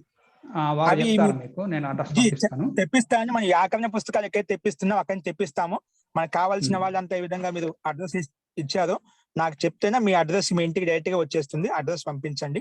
ఈ 2 పుస్తకాలు మనకు చాలా ఉపయోగపడతాయి. మీకు అంతా సంస్కృతం వచ్చు కాబట్టి ఇబ్బంది లేదు. మనం దాన్ని అనువాదం చేసుకుంటున్నాగా తెలుగులో మీకు సరళంగా ఉంటుంది కాబట్టి ఉపయోగించుకోవచ్చు. భవిష్యత్తులో దీనికి కూడా ఇంకా అవసరం ఉంటే దాన్ని తెలుగులో కూడా అనువాదం చేసుకోవడానికి ప్రయత్నం చేద్దామండి. సో మీకు ఉపయోగపడుతుంది. అది ఢిల్లీ నుంచి రామ్లాల్ కపూర్ ట్రస్ట్ అని చెప్పి సోనిపత్ లో ఒక ట్రస్ట్ ఉంది. అది ఢిల్లీలో ఉంది. ఢిల్లీ నుంచి వస్తాయి పుస్తకాలు మనకు. కాబట్టి అవి అక్కడి నుంచి దొరుకుతాయి, ఉపలబ్ధం అవుతాయి. సో ప్రస్తుతానికి మనకు దీన్ని ఉపయోగించి మీకు స్లైడ్ పెడుతూ ఉంటాను. కాబట్టి మీకు కావాల్సిన వాళ్ళు నాకు ఫోన్ నెంబర్ ఇస్తేనే రేపు అవన్నీ మీకు పంపిస్తే ఒక 1 వీక్ లో మీకు పుస్తకాలు మొత్తం వచ్చేస్తాయండి. కాబట్టి ఆ పుస్తకాలు ఉదయన్నాచార్య గారు రాసిన పుస్తకాలేనండి ఇప్పుడు? అవే పుస్తకాలు. నేను రాసిన పుస్తకాలు అక్కడ ప్రింట్ అవునండి. అయ్యాయి. అవి అవి సంస్కృతంలో మీ దగ్గర ఉన్నాయండి, లేవా హిందీలో ఆచార్య? ఉన్నాయండి? హిందీలో ఉంటాయి. సంస్కృతంలో, హిందీలో రెండిట్లో. హిందీలో ఉంటాయండి. అది మనం అనువాదం చేసుకుంటే మీకు అర్థం అవుతుంది. ఇబ్బంది లేదు. దాన్ని నేను తెలుగు అనువాదం చేసి చెప్తాను కాబట్టి మీకు ఇబ్బంది ఉండదు. కాబట్టి అర్థం అవుతుందండి. కాబట్టి ఉపయోగపడితే మనకు అది చిత్ర రూపంలో ఛాయాచిత్రం ఆచార్య చూపించడం చాలా విస్తృతంగా ఉందండి. మనకు సహజంగా అర్థం అవుతుంది. చాలా మందికి హిందీ వచ్చిన వాళ్ళు ఉన్నారు కాబట్టి అర్థం చేసుకోవచ్చు, ఇబ్బంది లేదు. కాబట్టి మనం అనువాదం చేసుకుంటాం కాబట్టి ఆ పుస్తకాన్ని మనం ఉపయోగించుకుందాం. సో ఆచార్య వారికి చాలా ధన్యవాదాలు. మాకు ఇంత ఇంత సమయం ఇచ్చేసి పూర్తిగా ఈ శాస్త్రాన్ని ప్రారంభించుకోవడానికి మాకు ముందు ఒక మార్గదర్శనాన్ని, ఒక పునాది వేశారు. ఈ అడుగుబాటుల్లో మేము ముందుకు వెళ్ళి దీన్ని సాధ్యమైనంత వరకు మేము తెలుసుకోవడానికి ప్రయత్నం చేస్తాము. ఇంకా ఎక్కడ సందేహాలు కూడా మధ్యలో ఒకసారి మిమ్మల్ని ప్రార్థిస్తాము. సో మాకు ఇదే విధంగా సందేహాలు నివృత్తించాలని చెప్పి ముందు కూడా మీతో అపేక్ష, ఆశ ఉంది ఆచార్య. సో చాలా ధన్యవాదములు ఆచార్య. ఒకసారి ఆచార్య ఓం నమస్కారం మహోదయ. మీరు ఎవరో చెప్పారు. ఇక్కడ ఆచార్య సునీత గారు నాకు కనిపిస్తున్న వాళ్ళ విద్యార్థులు అటెండ్ అయ్యారు తెలియదు నాకు. ఒకవేళ ఆచార్య సునీత గారు ఉంటే కన్నా వారు కృపయ మీరు కూడా వాళ్ళు కన్యాగురుకులు నడిపిస్తున్నారు. ఆచార్య అది కూడా దాదాపు మెదక్ జిల్లాకు దగ్గరలో ఉన్నట్టుంది. నాకు అంత పూర్తి ఐడియా లేదు. కాబట్టి వారు కూడా కన్యాగురుకులు నడిపిస్తున్నారు అంటే అక్కడ కూడా విద్యార్థినులు ఉంటారు. అక్కడ నిశుల్క వ్యవస్థ ఉంటుంది. ఆచార్యులు చదువు చెప్తూ ఉంటారు. అలాగే చాలా గురుకులు ఉన్నాయి. ఎందుకు సీనియర్ మోస్ట్ గా మనకి ఆచార్య 25 ఏళ్ళ నుంచి అక్కడ నడిపిస్తున్నారు. అంతకన్నా ముందు స్వామి బ్రహ్మానంద సరస్వతి అని చెప్పిన అది కూడా దాదాపు 40 ఏళ్ళ నుంచి ఉంది. అలాగా ఇంకా ఉన్నాయి. ఇప్పుడు ఆచార్య వారు చెప్పిన ఇప్పుడు ఒక్క నిమిషం అండి, నేను ఒక మాట అంటున్నాను. పుస్తకాలు ఆచార్య దగ్గర దొరుకుతాయి కదా పిడిచెడ్లో. పుస్తకం స్టార్ట్ అయింది. క్షమ్యతాం, అమరావతిలో గురుకులం స్టార్ట్ అయిందండి. అక్కడ ఇది దయానంద గురుకులం పేరు మీద. కాబట్టి అక్కడ ఆచార్య ద్వారా చదువుకునే శిష్యుడు ఆచార్య విశ్వనాథ్ అనే ఆచార్య అక్కడ ఉన్నారు. వారు చెప్తున్నారు. అక్కడ మనకు అమరావతిలో కూడా గురుకులం ఉందండి. అక్కడ వేదాంగాలు ఉపాంగాలు చెప్పబడతాయి. ఇప్పుడే కొత్తగా స్టార్ట్ అయింది. కాబట్టి మీరు గురుకులాన్ని చూడటానికి ముఖ్యంగా హైదరాబాద్ ఉన్నటువంటి నిగం కానీ ఇంకా కన్యా గురుకులాలు కూడా ఉన్నాయి. మన కన్యలు మన బాలికలను చదివించాలనుకున్నా కూడా అక్కడే ఉండి మనం అక్కడ విద్యాభ్యాసం చేసుకోవచ్చు. కనీసం గురుకుల వాతావరణంలో కనీసం ఒక 5-6 నెలలు ఉన్నా కూడా చాలా విషయాలు తెలుసుకుంటారు. మన సంస్కారం మారిపోతాయి. ఆడపిల్లలు కావాల్సింది ఏంటంటే ముఖ్యంగా సంస్కారం. కాబట్టి ముందు సంస్కారం ఉంటే అన్ని వచ్చాయి, చదువు వస్తుంది, విద్య వస్తుంది, అన్ని వచ్చేస్తాడు. కాబట్టి మనకు అక్కడ గురుకుల వాతావరణంలో కనీసం ఒక 2-3 నెలలు అక్కడ వాతావరణం పెరిగి వచ్చినా కూడా చాలా విషయాలు మనకు జీవితంలో ఉపయోగపడేటువంటి విషయాలు ఉంటాయి. కాబట్టి ఇక్కడ ఉండేటువంటి గురుకులాలు కూడా ప్రాచీన పద్ధతి ఏ విధంగా మనకు గురుకులాలు ఉండేటువంటి ఋషి కులాలు ఏవైతే ఉండేవో ఆ రకంగా అలా దినచర్య ఉంటుంది, ఆ విధంగా వ్యవస్థ ఉంటుంది. అదే విధంగా అక్కడ బోధింపబడతారు ఆచార్యులు. అందరూ కూడా ప్రేరేపిస్తూ ఉంటారు. ప్రతి నిత్యం బ్రహ్మచార్యులతోటి ఆచార్యులు, అక్కడ బాలకులతోటి ఆచార్యులు కూడా ఉండి వారిని ప్రతి నిత్యము ఒక అడుగు జాడలో ఒక క్రమ పద్ధతిలో శిక్షణ వ్యవస్థ అంటూ ఉంటుంది, నడుస్తూ ఉంటుంది. కాబట్టి ఇలాంటి గురుకులాలు చాలా ఉన్నాయి. ఒకసారి మీరు దర్శించుకొని రావచ్చు. చాలా ఉన్నాయండి. ఇక్కడ ఇంకా కన్యాగురు ఇంకోటి కూడా ఉంది. ఆనంద ప్రకాష్ గారు వారు ఎప్పటి నుంచో నడిపిస్తున్నారు. అది కూడా అవి చాలా గురుకులాలు ఉన్నాయి మనకు హైదరాబాద్ లో కూడా. ముఖ్యంగా ఒకటి మన హైదరాబాద్ అమరావతి అని చెప్పాను, దయానంద గురుకులం అని చెప్పి. ఇలాగ గురుకులాలు చాలా ఉన్నాయి మనకు. గురుకులాల్లో ఆధ్యాత్మిక బోధనతో పాటు మనకు ఆ వైదిక విద్య కూడా అందించబడుతుంది. వైదిక విద్య ఎందుకంటే ఆధ్యాత్మిక బోధన కోసం అందరూ ఉదయం చెప్పారు. ముఖ్యంగా మన లక్ష్యం మోక్ష ప్రాప్తి కొరకు. కాబట్టి ఇటువంటి శాస్త్రాలు చదవాలంటే ముందుగా దాంట్లో మొట్టమొదటి పునాది వేసింది ఆచార్య పాణిని శిక్షా శాస్త్రాన్ని చెప్పి ఆచార్య చెప్పారు. ఒక సిద్ధి చెప్పారు, నాకు అది సిద్ధి గుర్తుకొస్తుంది. సత్య ప్రతిష్టాయాం తత్క్రియా ఫలాశ్రయత్వం. అంటే సత్య మీద ప్రతిష్ట కలిగినప్పుడు, అంటే సత్యం చెప్తూ అలాగా అలవాటు చేసుకున్నప్పుడు, యోగ సాధకు ఏదైతే ఉన్న సత్యాన్ని ఆచరించినప్పుడు ఒక నిష్ట, ఒక సిద్ధి కలుగుతుందన్నమాట. అటువంటి తస్య వాక్ అమోఘా భవతి. వారు ఏం చెప్తే అది అవుతుందన్నమాట. తస్య క్రియా ఫలాశ్రయత్వం. ఆ క్రియ అనేది ఏ క్రియ చేసినా అది ఫలాన్ని ఆశ్రయిస్తుంది, అంటే ఆ ఫలం జరిగిపోతుందన్నమాట. అంత వాక్ శక్తి దీంట్లో ఉంటుంది. అటువంటి వాక్ శక్తి మనకి శిక్షాశాస్త్రంలో లభిస్తుంది. కాబట్టి మనం ఆచార్య కొన్ని విషయాలు కూడా చెప్పారు మహాభాష్యంలో. యో శబ్ద బ్రహ్మ నిష్ణాత సా పరబ్రహ్మాది గచ్చతి. కాబట్టి అక్షర బ్రహ్మ శబ్ద బ్రహ్మ తెలుసుకుంటారో వారు నిజంగా ఆ పరబ్రహ్మం కూడా తెలుసుకోవచ్చు. కాబట్టి ఇటువంటి విషయాలు మనకు ఈ శిక్ష అనేది మనకు శబ్ద వర్ణన గురించి తెలిసినప్పుడే మనం ఇటువంటి విషయాలను ఆధ్యాత్మిక మార్గంలో సూక్ష్మ విషయాన్ని తెలుసుకోవచ్చు, దర్శన విషయాన్ని తెలుసుకోవచ్చు. ఇటువంటి వ్యాకరణ విషయాల ద్వారా మనకు ఇవన్నీ బోధపడతాయి. కాబట్టి ఇవన్నీ తెలుసుకోవాలంటే ముందు పాణి శిక్షాస్త్రం లఘు గ్రంథమైన అది దాంట్లో ఆచార్య చెప్పిన దాంట్లో సూక్ష్మ విషయాలు, చాలా రహస్యాత్మక విషయాలు ఉన్నాయి.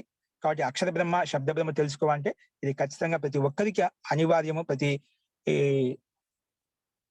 అందరికి కూడా, అంటే చిన్న పిల్లలకు ముఖ్యంగా ఆచార్య చెప్పారు ప్రారంభం నుంచి. పుట్టిన పిల్లలకు తల్లిదండ్రులు ముందుగా వాళ్ళకి ఎలా నేర్పించాలి, ఏ వలన ఎలా పలకాలి అనే విషయాలు సూక్ష్మంగా చెప్పబడ్డాయి అక్కడ. కాబట్టి ఇది ప్రతి ఒక్కరికి దీంట్లో ఒక బ్రహ్మచారులే కావాలి, యువకులే కావాలి అనుకోకుండా ప్రతి ఒక్క స్త్రీ కూడా చదవచ్చు. కాబట్టి గృహస్థంలో ప్రవేశించిన ప్రతి స్త్రీ కూడా, ఎందుకంటే మొట్టమొదటి గురువు మనకు తల్లి కాబట్టి ప్రతి ఒక్కరు కూడా ఈ శిక్షాశాస్త్రం చదవచ్చు. కాబట్టి ముందు తల్లికి విద్య అనేది ఉంటేనే మనకు ఆ సంస్కారం పిల్లలకు వస్తుంది. కాబట్టి దాని ద్వారా ఆ పిల్లల యొక్క ఎదుగుదల ఉంటుంది. కాబట్టి అది అత్యంత అనివార్యము. కాబట్టి ఈ శిక్షాశాస్త్రాన్ని మనం ప్రతి ఒక్కరం కూడా తెలుసుకోవడానికి ప్రయత్నం చేద్దాము ఆచార్య వారు చెప్పిన విధంగా. అదే విధంగా దీన్ని ఇదే విధంగా మనము కంటిన్యూగా ఇదే విధంగా నడుస్తూ ఉంటుంది 6 నుంచి 7 గంటల వరకు. కాబట్టి మీరంతా కూడా ఈ క్లాస్ కి అటెండ్ అవుతుండండి. సో ఒకవేళ ఇంకా సందేహాలు ఉంటే మా ఆచార్య మధ్యలో వారిని ఆమంత్రించి విషయాలు కూడా తెలుసుకుందామండి. ఒకవేళ ఇప్పుడు ఆచార్య సునీత గారు చెప్పాను, ఒకవేళ ఉంటేనే కృపయ వారు మీరు మన గురుకులం గురించి కొన్ని విషయాలు ఏమన్నా 2 నిమిషాల్లో మీరు ఏమన్నా చెప్పదలుచుకుంటేనా కృపయ మీరు కూడా ప్రస్తావించవచ్చు. ఆచార్య సునీతి గారు ఎలా వచ్చారు కాబట్టి. ఈ గురుకులము ఎక్కడ ఉంటుందండి మెదక్లో గురుగారు? అది పూర్తిగా నాకు లొకేషన్ అంటే ఉదయన్ గారు ఉన్నారు కదా, వారిని అడుగుతున్నాను. జీ ఆచార్య మీకు ఒకవేళ వచ్చారండి వారు, ఆచార్య వారు వచ్చారు, వారు చెప్తారండి. ఆచార్య సునీతి గారు కనెక్ట్ అయ్యారు. నమస్తే అండి.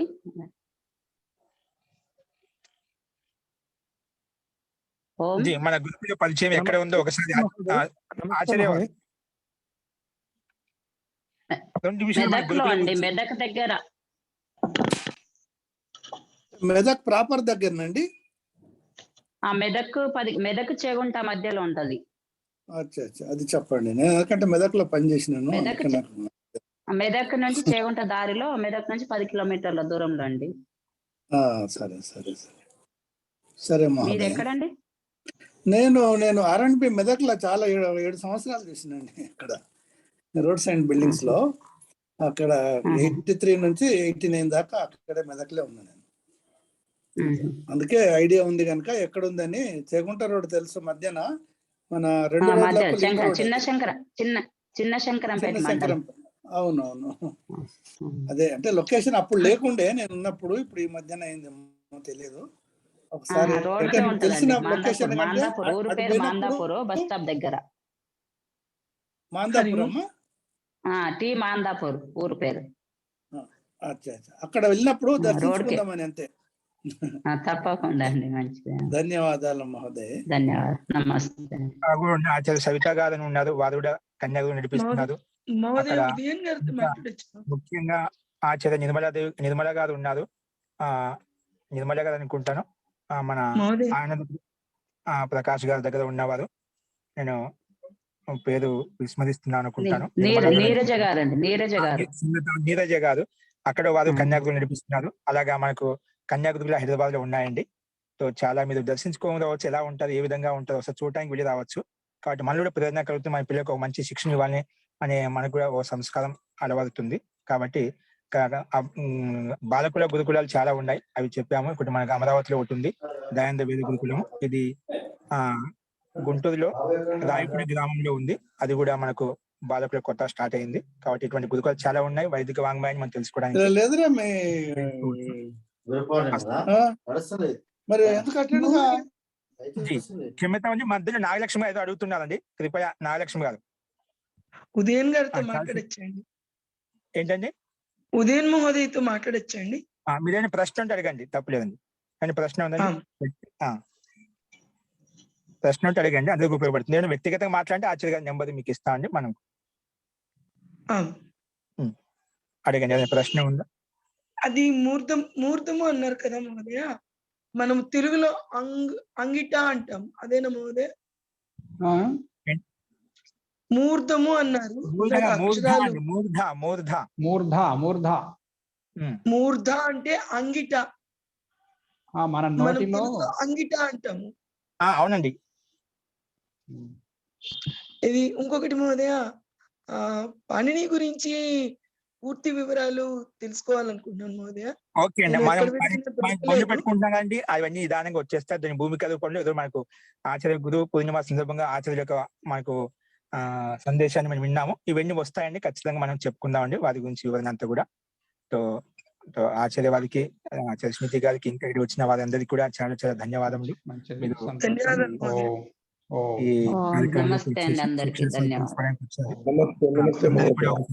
ధన్యవాదాలు ఆచార్య వారికి కూడా చాలా చాలా ధన్యవాదములు. నమస్తే అండి. శాంతి పాఠంతో మన కార్యక్రమం ముగిద్దామండి. అస్తు శాంతి పాఠ.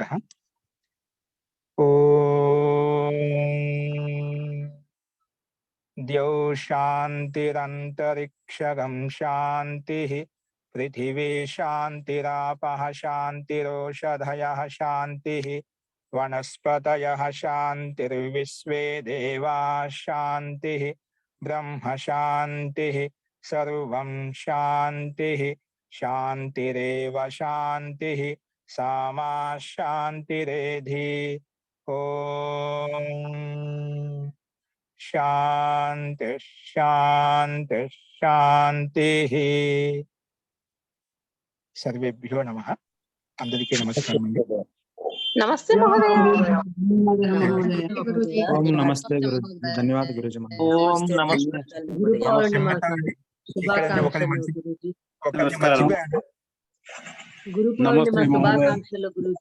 ఇక్కడ మన కళ్యాణి గారు ఉన్నారు. ఇప్పుడు చెప్పాను అమరావతిలో గుంటూరులో గురుకులు నడుస్తుందని చెప్పి రాధాకృష్ణ గారు, వీరు లక్ష్మి, మన కళ్యాణి గారు, రవీంద్రనాథ్ గారు, వీరు గురుకులం కోసం చాలా తిరిగి ప్రయత్నాలు చేసి వారిని గురుకులాన్ని నడిపిస్తూ ఉన్నారు. ఒకసారి కళ్యాణి గారు కూడా ఉంటే 2 విషయాలు మీరు కూడా చెప్పాలని చెప్పి కోరుకుంటున్నాను అండి. సో అది మర్చిపోయాను, ఇక్కడ మంత్రపై శాంతి పాఠం చెప్పేశాను. ఒకవేళ ఉంటే మీరు కూడా క్షమితం, మీరు కూడా 2 విషయాలు చెప్పాలని ఆశిస్తున్నాను. నమస్తే ఆచార్యజీ, అందరికీ నమస్తే. మన జన్మ యొక్క లక్ష్యం మోక్షం. ఆ మోక్షం పొందడానికి అనుకూలమైనటువంటి జ్ఞానాన్ని వేద రూపంలో పరమేశ్వరుడు మనకిచ్చాడు. వేదాలు, వేదాంగాలు, ఉపాంగాలు, ఉపనిషత్తులు, ఇవన్నీ కూడా మనం అభ్యాసం చేయాలి అంటే ముందుగా శిక్ష, ఏ విధంగా అక్షరాలను ఉచ్చరించాలి అనే విధానం తెలియాలి. అది తెలియజేయడానికి మీరు సంకల్పించి ఈ కార్యక్రమాన్ని ఏర్పాటు చేసి ముందుకి నడుపుతున్నందుకు మీకు మా హృదయపూర్వక నమస్సులు. మీ యొక్క తపన ఎంత అధికంగా ఉంది అంటే అందరికీ ఈ జ్ఞానం అందాలి అంటూ అందరినీ కలుపుకొని అందరికీ ఈ జ్ఞానామృతాన్ని అందించడానికి ప్రయత్నిస్తున్నారు. మీ వాయిస్ రావట్లే సరిగా. జీజీ వస్తుందండి, మీరు కొంచెం నెట్వర్క్ ప్రాబ్లం ఉంటుంది, మీరు చూసుకోండి. అందరికి బాగా వస్తుందండి. ఒకసారి లక్ష్మి గారు మీరు విధంగా చూసుకోండి, నెట్వర్క్ ప్రాబ్లం ఉన్నట్టుంది. కళ్యాణ్ గారు మీరు చెప్పండి.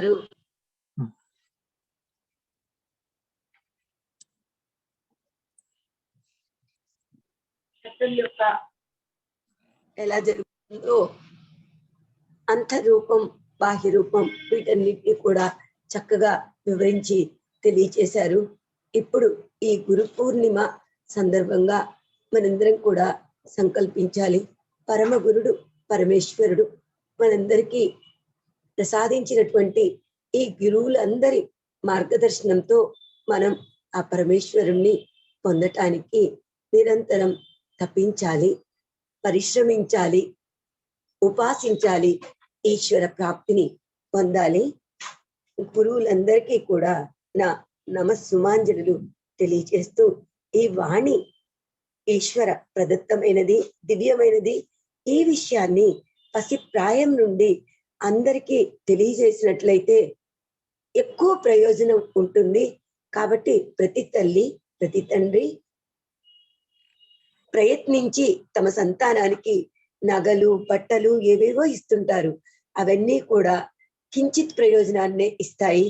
జన్మని తరింపచేసేటటువంటి జ్ఞానం మనం ముఖ్యంగా ఆత్మకు జన్మనిచ్చినప్పుడు ఇవ్వవలసింది. కాబట్టి ప్రతి ఒక్కరూ ఈ విషయాన్ని గుర్తించి తమ సంతానానికి ఆది నుండి ఈ జ్ఞానాన్ని ప్రసాదించినట్లయితే జగతి కళ్యాణ మారుతుంది. లోకంలో జరిగే అన్యాయాలు, అత్యాచారాలు సమసిపోతాయి. ఈశ్వరుడు ఆదేశించినటువంటి కృణ్వంతో ఇషా మార్యం అన్న నినాదం సత్యమవుతుంది. అందరికీ నమస్తే. జీ నమస్తే అండి, ధన్యవాదములు మీకు కూడా. ధన్యవాదాలు మహోదయ. అనుకోకుండా నేను మీరు అకస్మాత్ చెప్పినా కూడా మమ్మల్ని మాటను ఆలకించి మీరు ఒక సందేశాన్ని అందించారు. సో ధన్యవాదములండి. సో వీరు చాలా ఇక్కడ ఒకటి వృద్ధాశ్రమం నడుపుతున్నారండి తెనాలి దగ్గర. వారు ఎప్పటి నుంచో వృద్ధాశ్రమం నడుస్తుంది, ఇంకా గోశాల నడుస్తున్నాయి వీరి ఆధ్వర్యంలో. ఇలాగ ముఖ్యంగా గురుకులం కోసం మన ఆంధ్రాలో లేదు, తెలంగాణ డివైడ్ అయిపోతుంది, అన్ని తెలంగాణలో ఉన్నాయి. మన ఆంధ్రాలో కూడా అక్కడి వరకు పిల్లలు వెళ్లాల్సిన అవసరం ఇక్కడే ఉండాలి అని చెప్పి తపనతో, ఎంతో పురుషార్థంతో రవీంద్రనాథ్ గారు, ఈ కళ్యాణి గారు, ఇంకా దీనిలో రాధాకృష్ణ గారు, వాళ్ళతో పాటు సత్యప్రకాశ్ వారి స్థానం ముందుగా ఉన్నటువంటి సత్యప్రకాశ్ గారు, వీళ్ళంతా అందరు కలిసిమెలిసి ఎన్ని ఒడిదుడుకులు ఉన్నా కూడా అందరికీ నిశుల్క వ్యవస్థ అండి. అక్కడ జీతాలు ఇచ్చి భౌతిక శిక్షణ కూడా ఇప్పిస్తున్నారు. అక్కడ కేవలం గురుకులే శిక్షణ కాదు, బయటి శిక్షా పద్ధతి కూడా వాళ్ళకు భవిష్యత్తులో రేపు పొద్దున ఏదో మార్గం ఉండాలనే ఉద్దేశంతో బయటికి భౌతిక శిక్ష కూడా అక్కడ అధ్యాపనం పెట్టేసి అందరికీ వేతనాలు ఇచ్చుకుంటూ అక్కడ మనకి ఆ విధంగా వీళ్ళు కృషి చేస్తున్నారు. వాళ్ళు కృషి ఫలితమే ఈ రోజు గురుకులం నడుస్తుంది. అక్కడ దాదాపుగా 1 year అయిపోయింది. సో మీ పిల్లలు అక్కడ నిశుల్కంగా ఉంటుంది. భౌతిక శిక్ష కూడా భౌతిక శిక్షాక విద్య కూడా బోధన ఇవ్వబడుతుంది. కాబట్టి అక్కడ కూడా మనము ఒకవేళ వెళ్ళి చూసి రావచ్చు. ముందు కాబట్టి అక్కడ ఇంకా ఏదైనా వెళ్ళే వాళ్ళంటే వాళ్ళని పంపించవచ్చు, వాళ్ళని ప్రేరేపించవచ్చు. ఇంకా మనకు తెలిసిన వాళ్ళు ఉంటే అక్కడికి పంపించవచ్చు అండి. మన పిల్లలు కూడా పంపించవచ్చు. వైదిక గురుకులే శిక్ష అనేది చాలా మన జీవితంలో ఉపయోగపడుతుంది. కాబట్టి అక్కడ భౌతిక శిక్ష కూడా ఉంది కాబట్టి ఇబ్బంది లేదు. కాబట్టి ఈ రకంగా వారు కృషి చేస్తున్నారు. సో వారికి చాలా ధన్యవాదములండి. అస్తు. సో ఇంకా మీకు ఎవరికైనా వ్యక్తిగతంగా సందేహాలు ఉంటే ఏమైనా విషయాల గురించి 2 నిమిషాల్లో అడగండి. ఓకే అండి, అస్తు. ఎవరికైనా వ్యక్తిగతంగా అడగాలి. ఆచార్య చెప్పిన వ్యాకరణం మళ్ళీ వినొచ్చండి ఇప్పుడు మేము? యూట్యూబ్ లో వస్తుంది, తర్వాత మేము యూట్యూబ్ డౌన్లోడ్ చేస్తాను, అప్లోడ్ చేస్తాను, అది పంపించండి. పంపిస్తాను, వినిపిస్తుందండి. ఇదో నైట్ గా రేపు ఉదయం వస్తుంది, రేపు చూడొచ్చండి. ఓకే అండి, అస్తు. సో అందరికీ ఒకసారి మరొకసారి ధన్యవాదాలు చెప్పుకుంటూ మనం శాంతి పాఠం చెప్పుకున్నాము. సో లఘు శాంతి పాఠంతో కూడా, ఎందుకంటే వారు ఉపన్యసించారు కాబట్టి 2 విషయాలు. సర్వే భవంతు సుఖినః, సర్వే సంతు నిరామయాః, సర్వే భద్రాని పశ్యంతు, మా కశ్చిత్ దుఃఖభాగ్ భవేత్. ఓం శాంతి శాంతి శాంతి. సర్వేభ్యో నమః. అందరికీ నమస్కారం అండి.